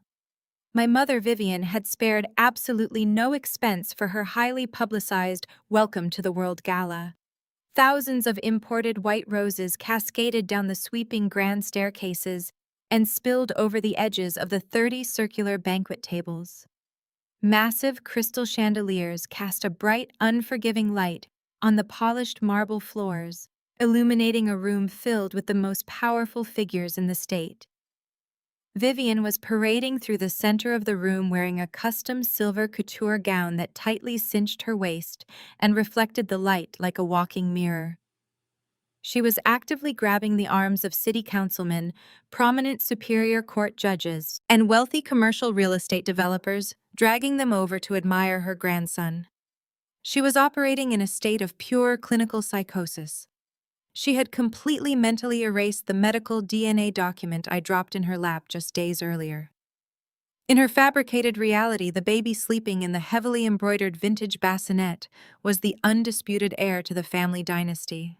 She smiled widely, her teeth bright and her eyes entirely hollow, projecting the image of flawless, unbroken perfection to the elite society she worshipped. She was determined to prove to the entire city that our family was wealthy, successful, and completely untouchable. Chloe stood rigidly right next to the bassinet, looking less like a proud new mother and more like a high-value corporate hostage. Vivian had practically forced her into a heavily beaded designer dress that looked incredibly uncomfortable and restricted her breathing. Chloe's face was a tight, carefully powdered mask of sheer terror. She knew the absolute truth was out. She knew that I held the high-definition audio recording of her affair and the irrefutable DNA test proving the child belonged to a local fitness trainer. Every time a wealthy aunt or a prominent socialite leaned in to coo at the baby and congratulate her on securing the family legacy, Chloe flinched visibly. She kept darting her eyes toward the illuminated exit signs, calculating exactly how fast she could run when the inevitable explosion finally happened. She could feel the heavy, oppressive weight of the diamond earrings Trey had given her jewelry she now realized was likely purchased with stolen retirement funds.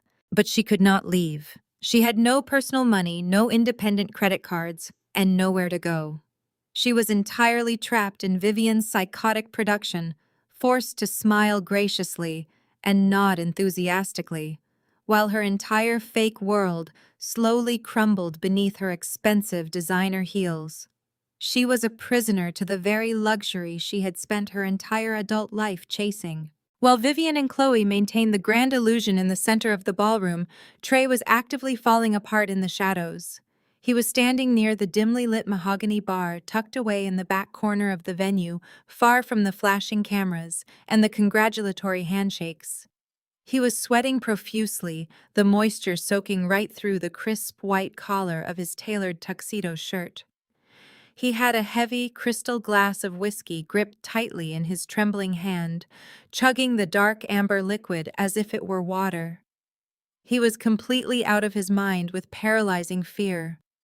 When his angel investors pulled their massive funding and his vendor accounts were legally frozen earlier in the week, he lost access to every single dime of corporate capital.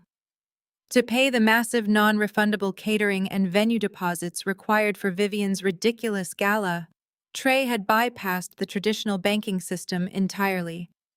He had desperately reached out to unregulated, highly dangerous private lenders operating in the criminal underbelly of the city. These were not men who sent polite foreclosure notices in the mail or filed civil lawsuits. These were ruthless enforcers who broke bones and ruined lives when they did not get their money on time. And Trey knew exactly where they were. He kept glancing nervously toward the heavy service doors near the catering kitchen. Two massive, heavily tattooed men in cheap dark suits were standing just on the other side of those doors, quietly waiting for the glamorous event to end, so they could collect their exorbitant interest payments in cold, hard cash. Cash that Trey absolutely did not have, and could not borrow from our destitute father. He poured himself another double shot of whiskey, his eyes darting frantically around the room, realizing with crushing certainty that he was a dead man walking. The classical string quartet positioned on the elevated velvet stage was playing a soft, elegant arrangement that floated pleasantly over the hum of the wealthy crowd. The atmosphere was a perfect, delicate bubble of high society prestige and fabricated joy. Then the heavy oak double doors at the main entrance of the grand ballroom swung open with a loud, resounding thud. The sudden, violent noise echoed sharply across the marble floors, slicing right through the elegant music. The string quartet abruptly stopped playing, the musicians lowering their bows in utter confusion. The wealthy guests stopped mid-sentence, turning their heads in unison toward the entrance. Julian and I stepped through the double doors, bringing the entire gala to a complete dead halt. We did not look like the struggling, impoverished family outcasts Vivian had painted us to be on the gossip blogs. We looked like absolute royalty, stepping into our kingdom.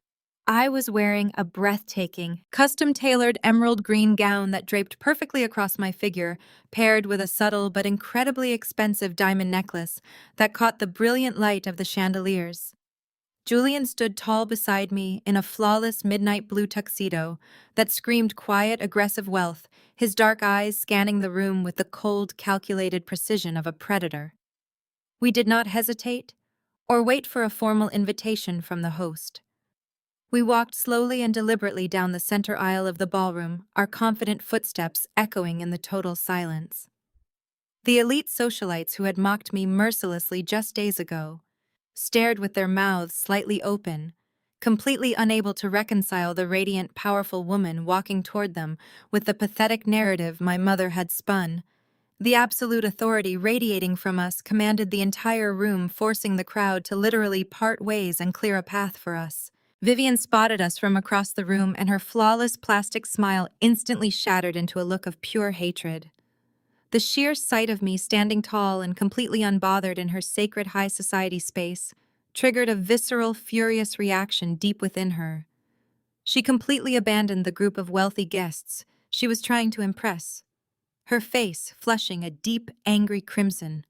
She snapped her fingers aggressively in the air, frantically signaling the three large uniformed private security guards who were stationed near the lavishly decorated champagne and caviar buffet tables.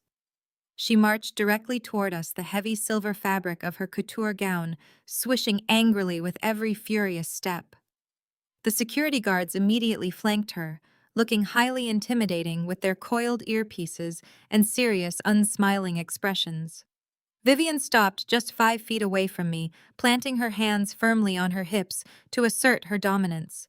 She raised her voice, ensuring every single person in the quiet ballroom could hear her absolute authority over me. She shouted, "I did not invite you. I specifically told the valet staff to turn away anyone driving a cheap car. Get this trash out of my sight right now before I have you both arrested and dragged out of here in handcuffs for criminal trespassing." She turned to the largest security guard on her left, pointing a shaking manicured finger directly at my chest, ordering him to physically remove me from the premises immediately. The massive security guard stepped forward, reaching his heavy hand toward my shoulder to grab me. But before his fingers could even graze the delicate fabric of my emerald dress, A loud, panicked voice shouted from the back hallway. The general manager of the Sterling Grand Ballroom, a usually composed and highly professional man in a crisp tailored suit, came sprinting across the polished marble floor. He was out of breath, his eyes wide with absolute panic and sheer terror. He forcefully shoved his way past the private security guards, practically pushing my mother aside as if she were a minor inconvenience blocking his path. Vivian gasped in outrage, stumbling backward on her heels.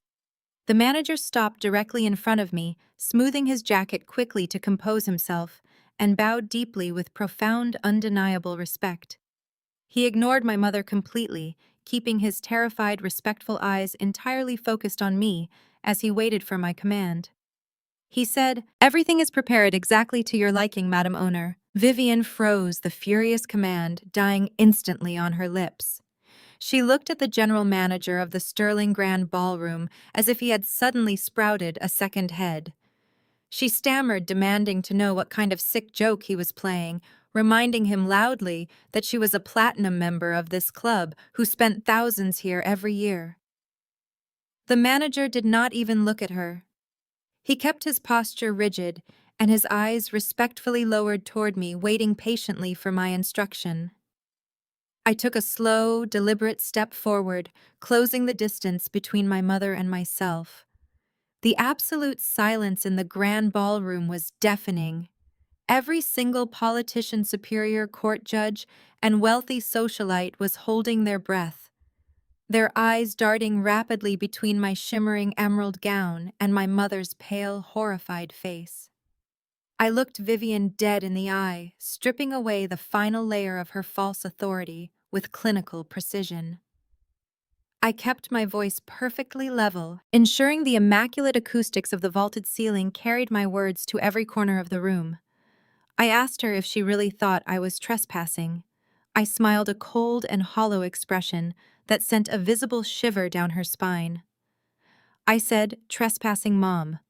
My private equity holding company finalized the purchase of this entire estate exactly 48 hours ago. You are standing on my carpet. You are breathing my air. And you are hosting this pathetic illusion of a party entirely under my roof." The collective gasp from the elite crowd was loud and undeniable. The wealthy women who had gossiped about my supposed poverty on the blogs just days ago practically choked on their expensive imported champagne. Vivian staggered backward, physically recoiling from the immense weight of my declaration. She shook her head in frantic denial, whispering that it was impossible, that I was just a lowly administrative assistant who could not afford a basic luxury membership, let alone the deed to the entire property. I did not bother arguing with her deep-seated delusion. I simply raised my right hand and gave a subtle, sharp signal to the general manager. The manager immediately turned on his heel and walked briskly toward the back of the ballroom, heading straight for the dimly lit mahogany bar where my golden brother was hiding. The wealthy crowd parted for him, like the Red Sea, eager to watch the impending slaughter. Trey watched the manager approach, his face shining with a thick, greasy layer of nervous sweat. He tried to puff out his chest, desperately attempting to project the fake aura of a powerful tech mogul, but his violently trembling hands betrayed his absolute terror. The manager stopped directly in front of Trey. With crisp, professional precision, he pulled a thick, itemized invoice from his suit jacket and handed it over. Trey looked down at the heavy cardstock paper, his eyes widening in sheer horror as he read the bold total printed at the bottom. It was a bill for exactly $150,000, covering the massive catering spread, the imported white floral arrangements, the crystal chair rentals, and the premium open bar. I turned my attention away from Vivian and focused entirely on my brother. I projected my voice loudly and clearly across the silent ballroom, making absolutely sure that every single prominent investor and community leader heard my next words. I announced that new company policy dictates that any client with an active outstanding federal tax lien must pay for their private events upfront and in full. I told him that I knew his corporate bank accounts had been entirely frozen by federal authorities earlier this week. I looked at the heavy gold watch on Julian's wrist, then looked back at my brother. I said, "You have exactly 5 minutes, Trey. You have 5 minutes to settle the $150,000 balance in cash or valid credit, or I am going to shut off the power to this ballroom and have my private security physically escort your entire party out into the street." The sheer, unadulterated panic that washed over Trey was absolute and completely debilitating. He dropped his crystal whiskey glass, the heavy tumbler shattering loudly against the polished marble floor, splashing expensive amber liquor across his polished dress shoes. He frantically dug his shaking hands into the pockets of his tailored tuxedo, pulling out a thick designer wallet. He practically sprinted toward the portable point-of-sale terminal the manager was holding up. The elite guests surrounding the bar took a collective step back, pulling out their smartphones in unison. The bright flashes of camera lenses began illuminating the room as Atlanta high society actively recorded the spectacular, humiliating downfall of the golden child. Trey shoved a heavy platinum credit card into the machine. The terminal beeped instantly, a sharp, unforgiving red light flashing on the screen indicating a hard decline. Trey swore loudly under his breath, his hands shaking so violently he dropped his wallet onto the floor. He scooped it up, pulling out a corporate card, then a secondary business card, and then a premium travel card. He frantically swiped and inserted 6 different credit cards in rapid succession. Every single one of them was immediately and aggressively declined. The loud, repetitive beeping of the rejected transactions echoed through the quiet room like a digital countdown to his absolute destruction. Meanwhile, on the opposite side of the ballroom, Chloe realized the absolute finality of the situation. Her fake world was entirely over, and the dangerous loan sharks were undoubtedly waiting outside the venue. She abandoned the vintage bassinet containing the baby entirely. She picked up the heavy skirt of her beaded designer dress and tried to quietly sprint toward the rear service exit located behind the catering kitchen. She did not make it far. 2 of my massive private security guards stepped smoothly into her path, crossing their muscular arms and blocking the heavy wooden doors. Chloe crashed right into them, sobbing hysterically, begging them to let her out before she was completely ruined. They did not speak to her. They simply pointed her back toward the center of the illuminated room, forcing her to stand and face the catastrophic mess she had helped create. Vivian could not process the brutal reality unfolding right in front of her eyes. Her golden son was sweating and crying over a repeatedly declined credit card machine. Her daughter-in-law was actively trying to abandon her supposed grandchild, and the daughter she had despised and discarded was standing in a position of absolute, untouchable power. Vivian's fragile mind snapped entirely under the immense pressure of public humiliation. She lunged forward, grabbing my bare arm with her manicured claws, screaming at the top of her lungs. She yelled that I was a vindictive, psychotic liar, making a massive public scene over a simple banking glitch. She spun around to face the whispering crowd, her eyes wild, frantic, and entirely devoid of reason. She shouted to the room that Trey was a highly successful, brilliant millionaire chief executive officer who was just weeks away from taking his groundbreaking technology company public. She swore to the stunned judges, the politicians, and the socialites that Trey had tens of millions of dollars safely tucked away in offshore accounts. She wildly accused me of illegally tampering with his corporate credit just to humiliate the family out of pure, unadulterated jealousy.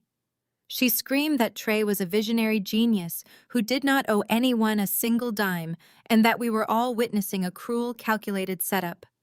I smoothly peeled her shaking, desperate hand off my arm, stepping back in absolute disgust. I did not need to say a single word to dismantle her final, pathetic delusion. I had my own weapon. Julian, who had been standing silently by my side, observing the entire chaotic scene with cold, calculated satisfaction, finally moved. He adjusted the crisp cuffs of his midnight blue tuxedo and walked calmly up the short flight of carpeted steps to the elevated velvet stage. He bypassed the terrified string quartet musicians and walked directly over to the main audiovisual booth. He smoothly took the primary microphone straight from the trembling hand of the venue's disc jockey. Julian looked out over the sea of recording smartphones, the sobbing sister-in-law trapped by the doors, the frantically sweating brother at the bar, and the hysterically screaming mother in the center of the room. He tapped the heavy microphone twice. The sharp, booming sound cut right through Vivian's frantic screaming, plunging the grand ballroom back into a state of terrified, expectant silence. Julian finally smiled. It was a terrifyingly calm, predatory expression that promised absolute, undeniable financial ruin. Julian brought the microphone to his lips and said, "Let us take a look at those millions, shall we?" Julian stood confidently on the elevated velvet stage, completely unbothered by the heavy, suffocating tension that had gripped the grand ballroom. He pulled a sleek, encrypted USB drive from the inner pocket of his midnight blue tuxedo jacket and smoothly plugged it directly into the primary port of the disc jockey's massive audio-visual console. With a few rapid, calculated keystrokes, he bypassed the venue's standard screensaver. The enormous floor-to-ceiling LED screens mounted directly behind the stage, which had previously been displaying elegant, softly glowing white roses, suddenly flickered and went entirely black. A second later, the screens flared back to life, illuminating the dark room with the blinding, undeniable light of hard, legal evidence. The very first document Julian projected onto the massive screens was the heavily redacted, heavily forged Legacy Family Trust. He used a digital laser pointer to highlight the specific signature line at the bottom of the page. He magnified the image until it was 10 feet tall, making it entirely impossible for anyone in the room to ignore the glaring discrepancies in the handwriting. He did not need to offer a lengthy, complicated legal explanation. The prominent superior court judges and wealthy corporate executives standing in the crowd instantly recognized the amateur desperate forgery for exactly what it was. A collective audible gasp rippled through the elite audience as they realized they were witnessing the brutal public exposure of severe elder financial abuse. But Julian was just getting started. He clicked to the next slide with ruthless efficiency. The screen shifted to display a massive, unredacted federal document bearing the unmistakable seal of the Internal Revenue Service. It was the $2 million corporate tax lien filed against Trey's supposedly wildly successful software startup. Julian let the document sit on the screen for a full 10 seconds, allowing the sheer magnitude of Trey's financial fraud to fully sink into the minds of the wealthy investors and politicians my mother had invited. He then rapidly cycled through Trey's official, Chapter 11 bankruptcy filings, the massive vendor default notices, and the aggressive high-interest loan agreements Trey had signed with the dangerous criminal lenders just to pay for this very party. The carefully constructed, heavily guarded illusion of my brother's brilliant, untouchable tech empire was systematically and entirely dismantled right in front of the entire city's elite society. The man who had been paraded around as a visionary genius was revealed to be nothing more than a desperate, pathetic fraud who had robbed his own father completely blind just to maintain his fake, arrogant lifestyle. Vivian stood frozen in the center of the room, her eyes wide and fixed on the massive screens. Her mouth opened and closed silently, completely unable to process the absolute catastrophic destruction of her golden child's reputation. But the financial slaughter was only the first phase of Julian's calculated presentation. The visual evidence had completely destroyed Trey's professional standing, but it was time to absolutely obliterate the toxic, tangled web of lies that held our twisted family together. Julian clicked a final button on the console, completely clearing the LED screens. The room fell into a heavy, expectant silence. Then a sharp, incredibly clear audio recording began to play through the venue's massive state-of-the-art surround sound speakers. It was Nia's voice. The recording I had captured in my corporate office just days prior echoed through the grand ballroom with devastating high-definition clarity. Every single guest heard my younger sister desperately begging for a highly paid executive position, eagerly offering to sell Trey out to save herself. They heard the raw, vicious malice in Nia's tone as she gleefully exposed the darkest, most heavily guarded secret of the family. The speakers blared Nia's exact, unforgiving words, detailing Chloe's reckless year-long affair with her personal fitness trainer. The audio perfectly captured Nia mocking Trey for being a weak, pathetic man who was desperately paying massive amounts of hush money out of my father's stolen retirement fund just to cover up the fake paternity and protect his fragile public image. The absolute shock that hit the ballroom was physical and violent. The elite crowd completely lost their polished high society composure. People were openly gasping, covering their mouths, and frantically whispering to each other. The camera flashes intensified, capturing every single second of the spectacular, unprecedented family meltdown. Vivian turned slowly away from the stage, her entire body shaking with a terrifying, unhinged fury. She locked eyes with Nia, who was standing near the champagne tower, looking completely paralyzed with terror. Vivian did not say a word. She marched directly over to her youngest daughter, raised her heavily jeweled hand, and slapped Nia across the face with such brutal, unrestrained force that the sharp crack echoed clearly over the whispers of the crowd. Nia stumbled backward, crying out in pain, clutching her stinging cheek. But Vivian was not finished. She turned her absolute psychotic rage toward Chloe, screaming that she was a filthy, deceitful tramp who had ruined their pure bloodline. The entire family, completely stripped of their fake wealth, their fake status, and their fake loyalty, instantly turned on each other like a pack of starved, vicious wolves. They were yelling, crying, and physically shoving each other in the center of the luxurious ballroom, providing the ultimate degrading spectacle for the wealthy society they had worshipped and feared their entire lives. Trey had been standing entirely frozen near the mahogany bar, his mind completely snapping under the immense crushing pressure of absolute public humiliation. His fake empire was gone, his stolen money was gone, his fake child was exposed, and the dangerous loan sharks were waiting just outside the doors. He looked up at Julian, who was still standing calmly on the velvet stage, watching the chaos unfold with cold, detached satisfaction. Trey let out a guttural, animalistic roar of pure, unadulterated rage. He reached down and grabbed a heavy, unopened bottle of vintage champagne from a nearby table. Gripping the thick glass neck of the bottle like a deadly weapon, Trey completely lost his mind. He charged wildly across the polished marble floor, sprinting directly toward the stage with the absolute singular intent to smash the heavy bottle directly into Julian's skull. He was screaming hysterically, his face contorted into a mask of pure, violent desperation. He never even made it halfway to the stage. My private security team, who had been carefully monitoring the entire room from the shadows, moved with terrifying, highly coordinated speed. Two massive guards intercepted Trey with brutal, unforgiving force.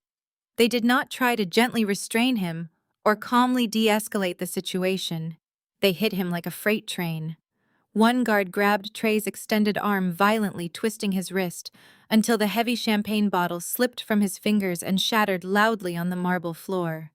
The second guard tackled Trey directly around his waist, using his full momentum to slam my brother brutally into a massive, heavily laden table of expensive hors d'oeuvres.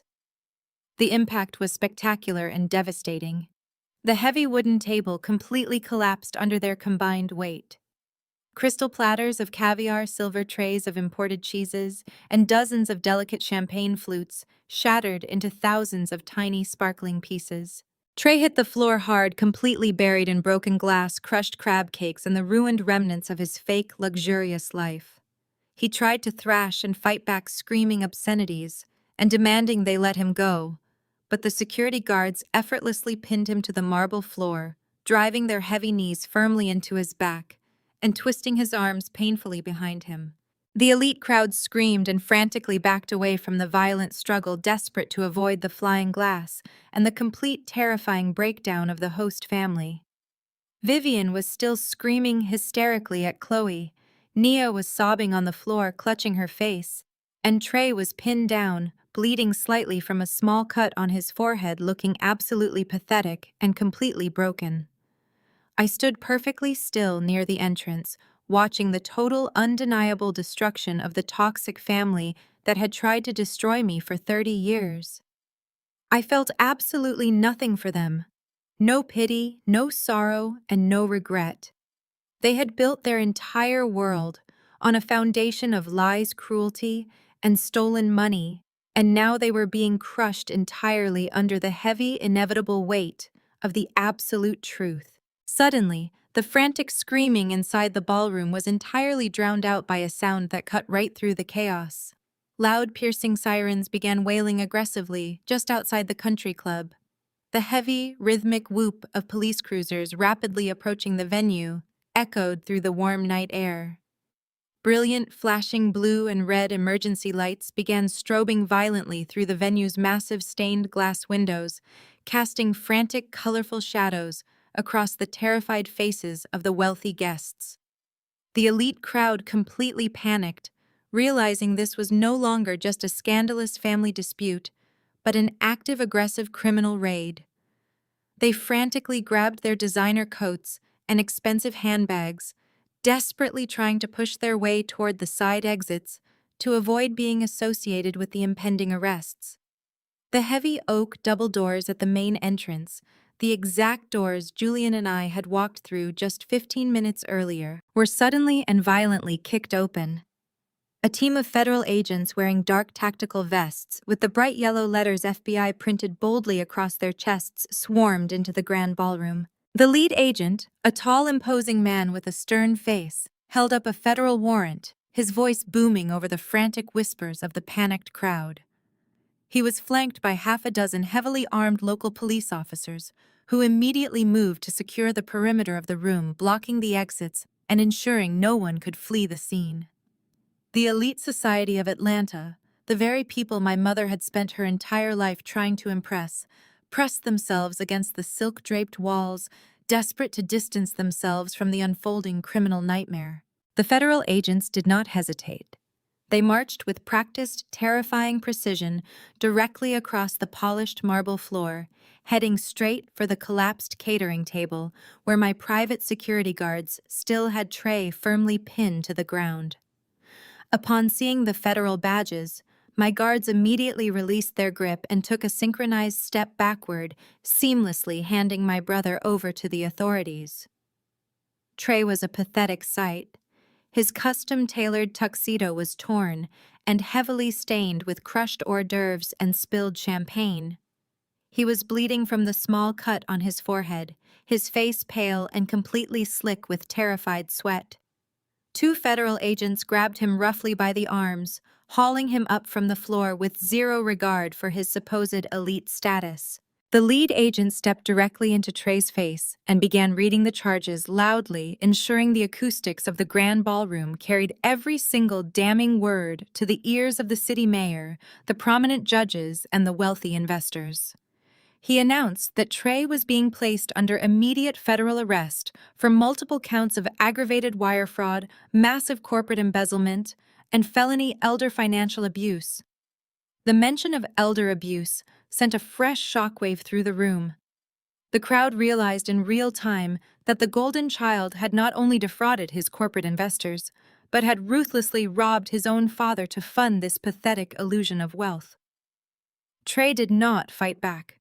He completely collapsed into the arms of the federal agents, sobbing loudly like a terrified child, begging them to let him call his lawyer, screaming that there had to be a massive misunderstanding. The agents ignored his frantic pleas.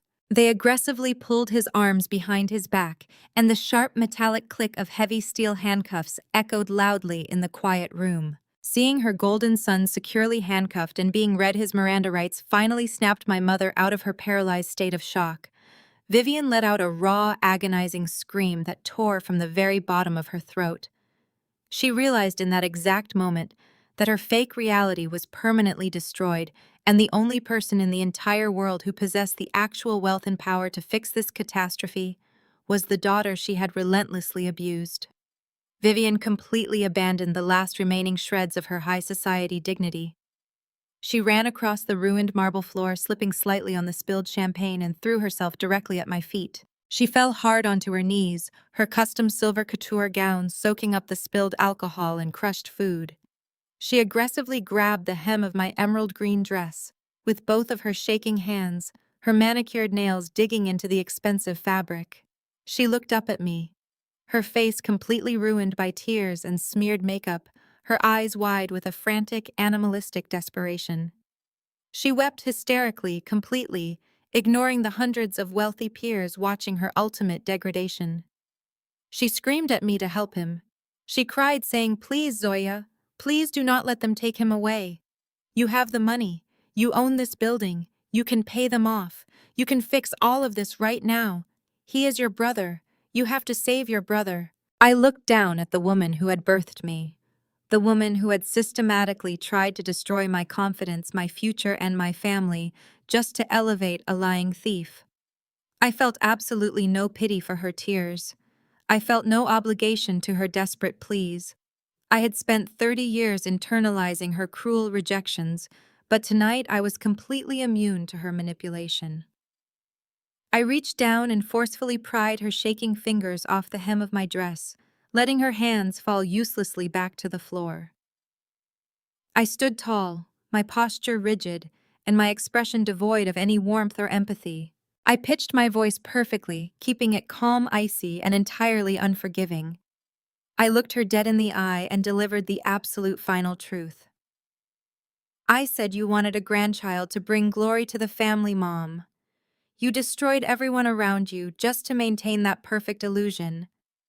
Now look at exactly what you have. You have a bastard child from a fitness trainer. You have a convicted felon for a son who is going to spend the next 2 decades sitting in a federal prison cell. And you have a primary lending bank that is officially foreclosing on your massive mansion at exactly 8 o'clock tomorrow morning." I stepped back, putting physical distance between myself and her pathetic, sobbing form. I looked at the absolute wreckage of her life and delivered my final words to her. I said, "Enjoy the legacy." Vivian collapsed entirely onto the marble floor, curling into a tight ball, wailing with a sound so broken and pathetic it made the surrounding guests actively look away in deep discomfort. I did not look back at her.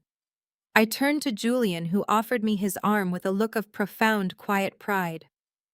I looped my arm through his, feeling the solid, comforting weight of the family I had chosen, the family that actually loved and protected me. Together, we turned our backs completely on the screaming, chaotic mess unfolding in the center of the grand ballroom. We walked slowly and confidently down the long center aisle, walking past the stunned politicians and the horrified socialites. We walked past Nia, who was still sitting on the floor, clutching her red, swollen cheek, completely isolated and ignored by everyone. We walked past Chloe, who was currently being questioned aggressively by a local police officer near the service doors, her fake diamond earrings sparkling under the harsh emergency lights. We walked right past Trey, who was being frog-marched out of the building by the federal agents, his head hung low in ultimate, inescapable defeat. We did not stop to gloat, and we did not engage with the media reporters who were undoubtedly already gathering just outside the main gates. We were entirely finished with them. We were leaving the toxic family to drown completely in the exact inescapable swamp they had spent their entire lives creating. As we approached the heavy oak double doors leading out to the main lobby, a quiet, solitary figure stepped out from the shadows near the coat check desk. It was my father. Elias was not wearing a tuxedo. He was wearing a simple conservative trench coat over a plain sweater. He looked 10 years older than he had just that morning, his face deeply lined with exhaustion and the heavy, lingering sorrow of absolute betrayal. But there was also a new, quiet resolve in his eyes that I had never seen before. Gripped tightly in his right hand was a large, worn leather suitcase. He had made his choice. He had driven back to the heavily mortgaged mansion, packed his belongings, and walked away from the psychotic delusion Vivian had trapped him in for decades. He had gone to the Federal Bureau of Investigation, just as I demanded, handing over the undeniable proof of his son's crimes, securing his own freedom while sealing Trey's fate. He stood there silently watching the federal agents haul his golden boy through the lobby in handcuffs. He did not cry out. He did not run to Trey. He simply watched the brutal consequence of his own blind complicity finally take its course. When Elias saw Julian and me approaching the exit, he took a deep, shaky breath and took a step toward us. He did not ask for forgiveness, knowing he had not yet earned it. He simply nodded his head, a silent acknowledgement of the new rigid boundaries that would dictate the rest of his life. I looked at the man who had finally chosen the brutal truth over a comfortable lie. I gave him a single brief nod in return.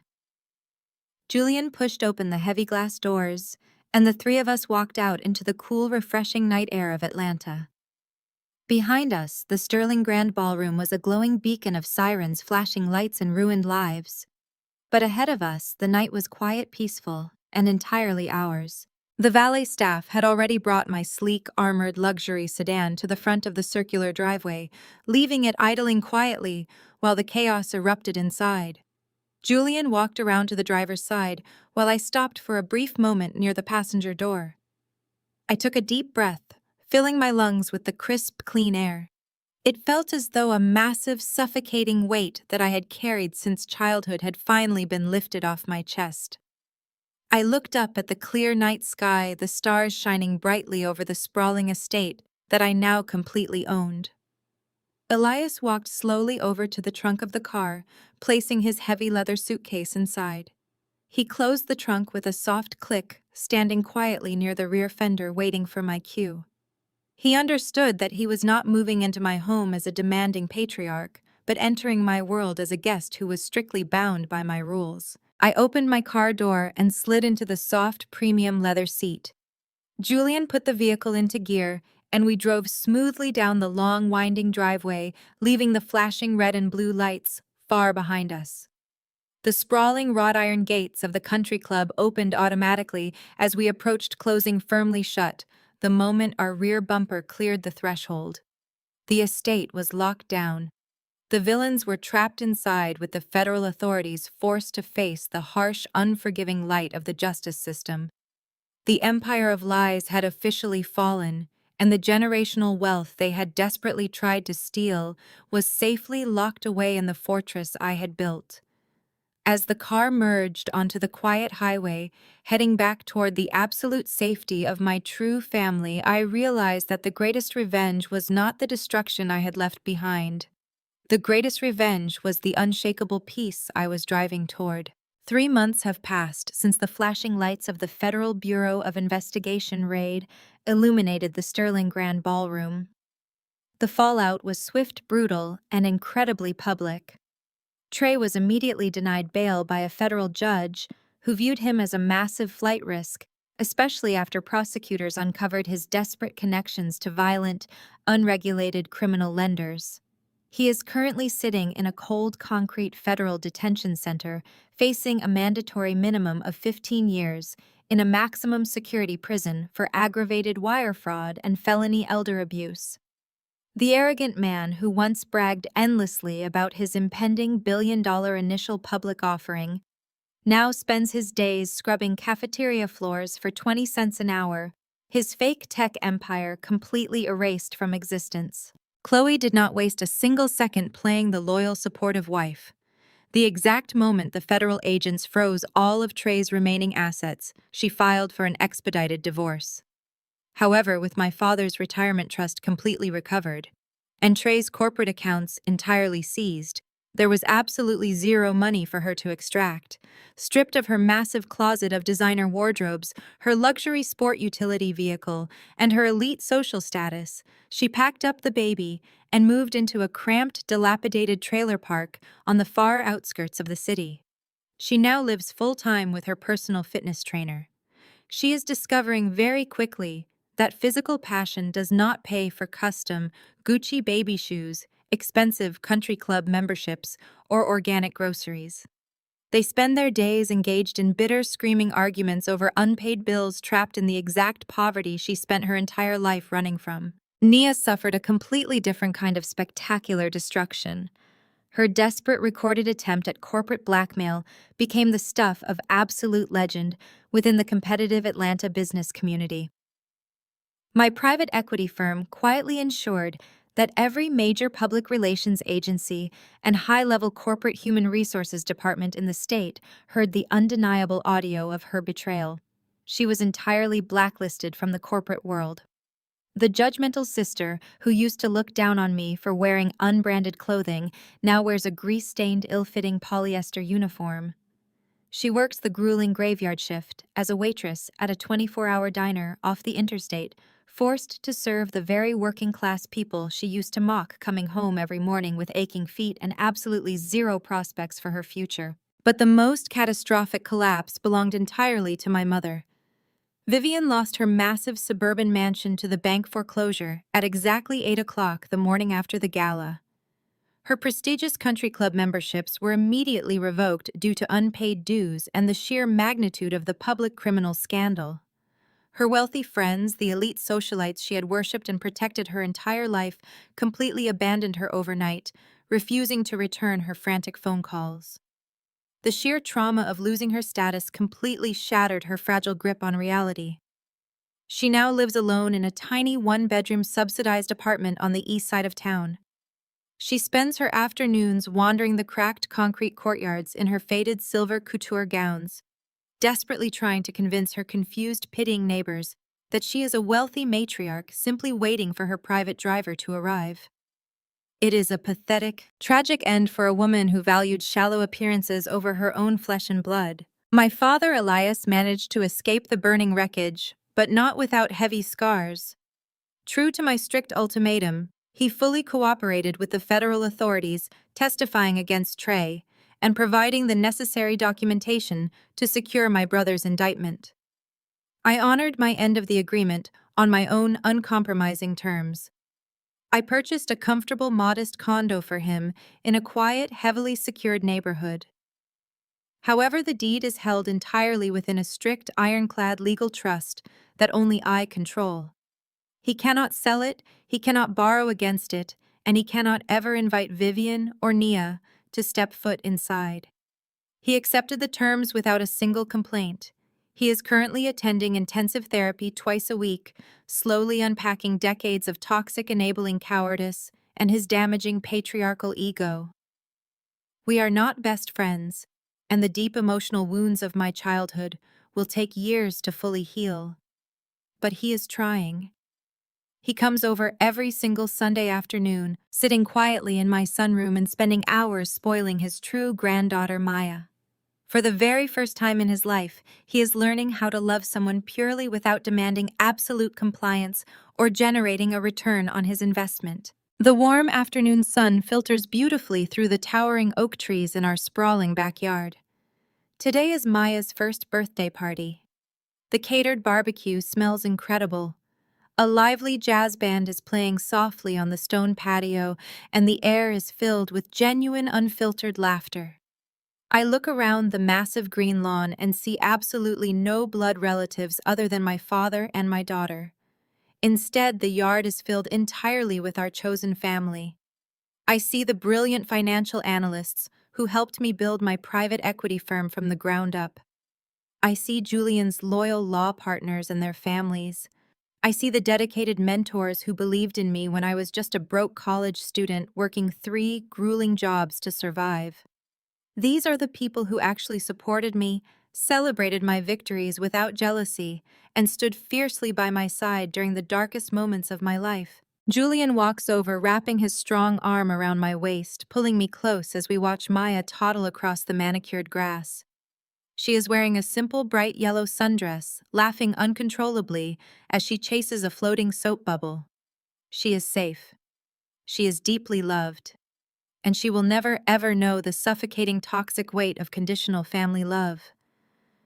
As Julian lifts Maya into his arms to help her blow out the single candle on her birthday cake, I take a step back and soak in the absolute perfection of this moment. They say blood is thicker than water. But blood can also be toxic, infecting every single thing it touches if you do not have the courage to cut it out. I did not just build wealth over these past 10 years, I built a fortress. And the greatest revenge is not watching your abusers fall from grace. The greatest revenge is building a beautiful, unbreakable life where they are never, ever allowed inside.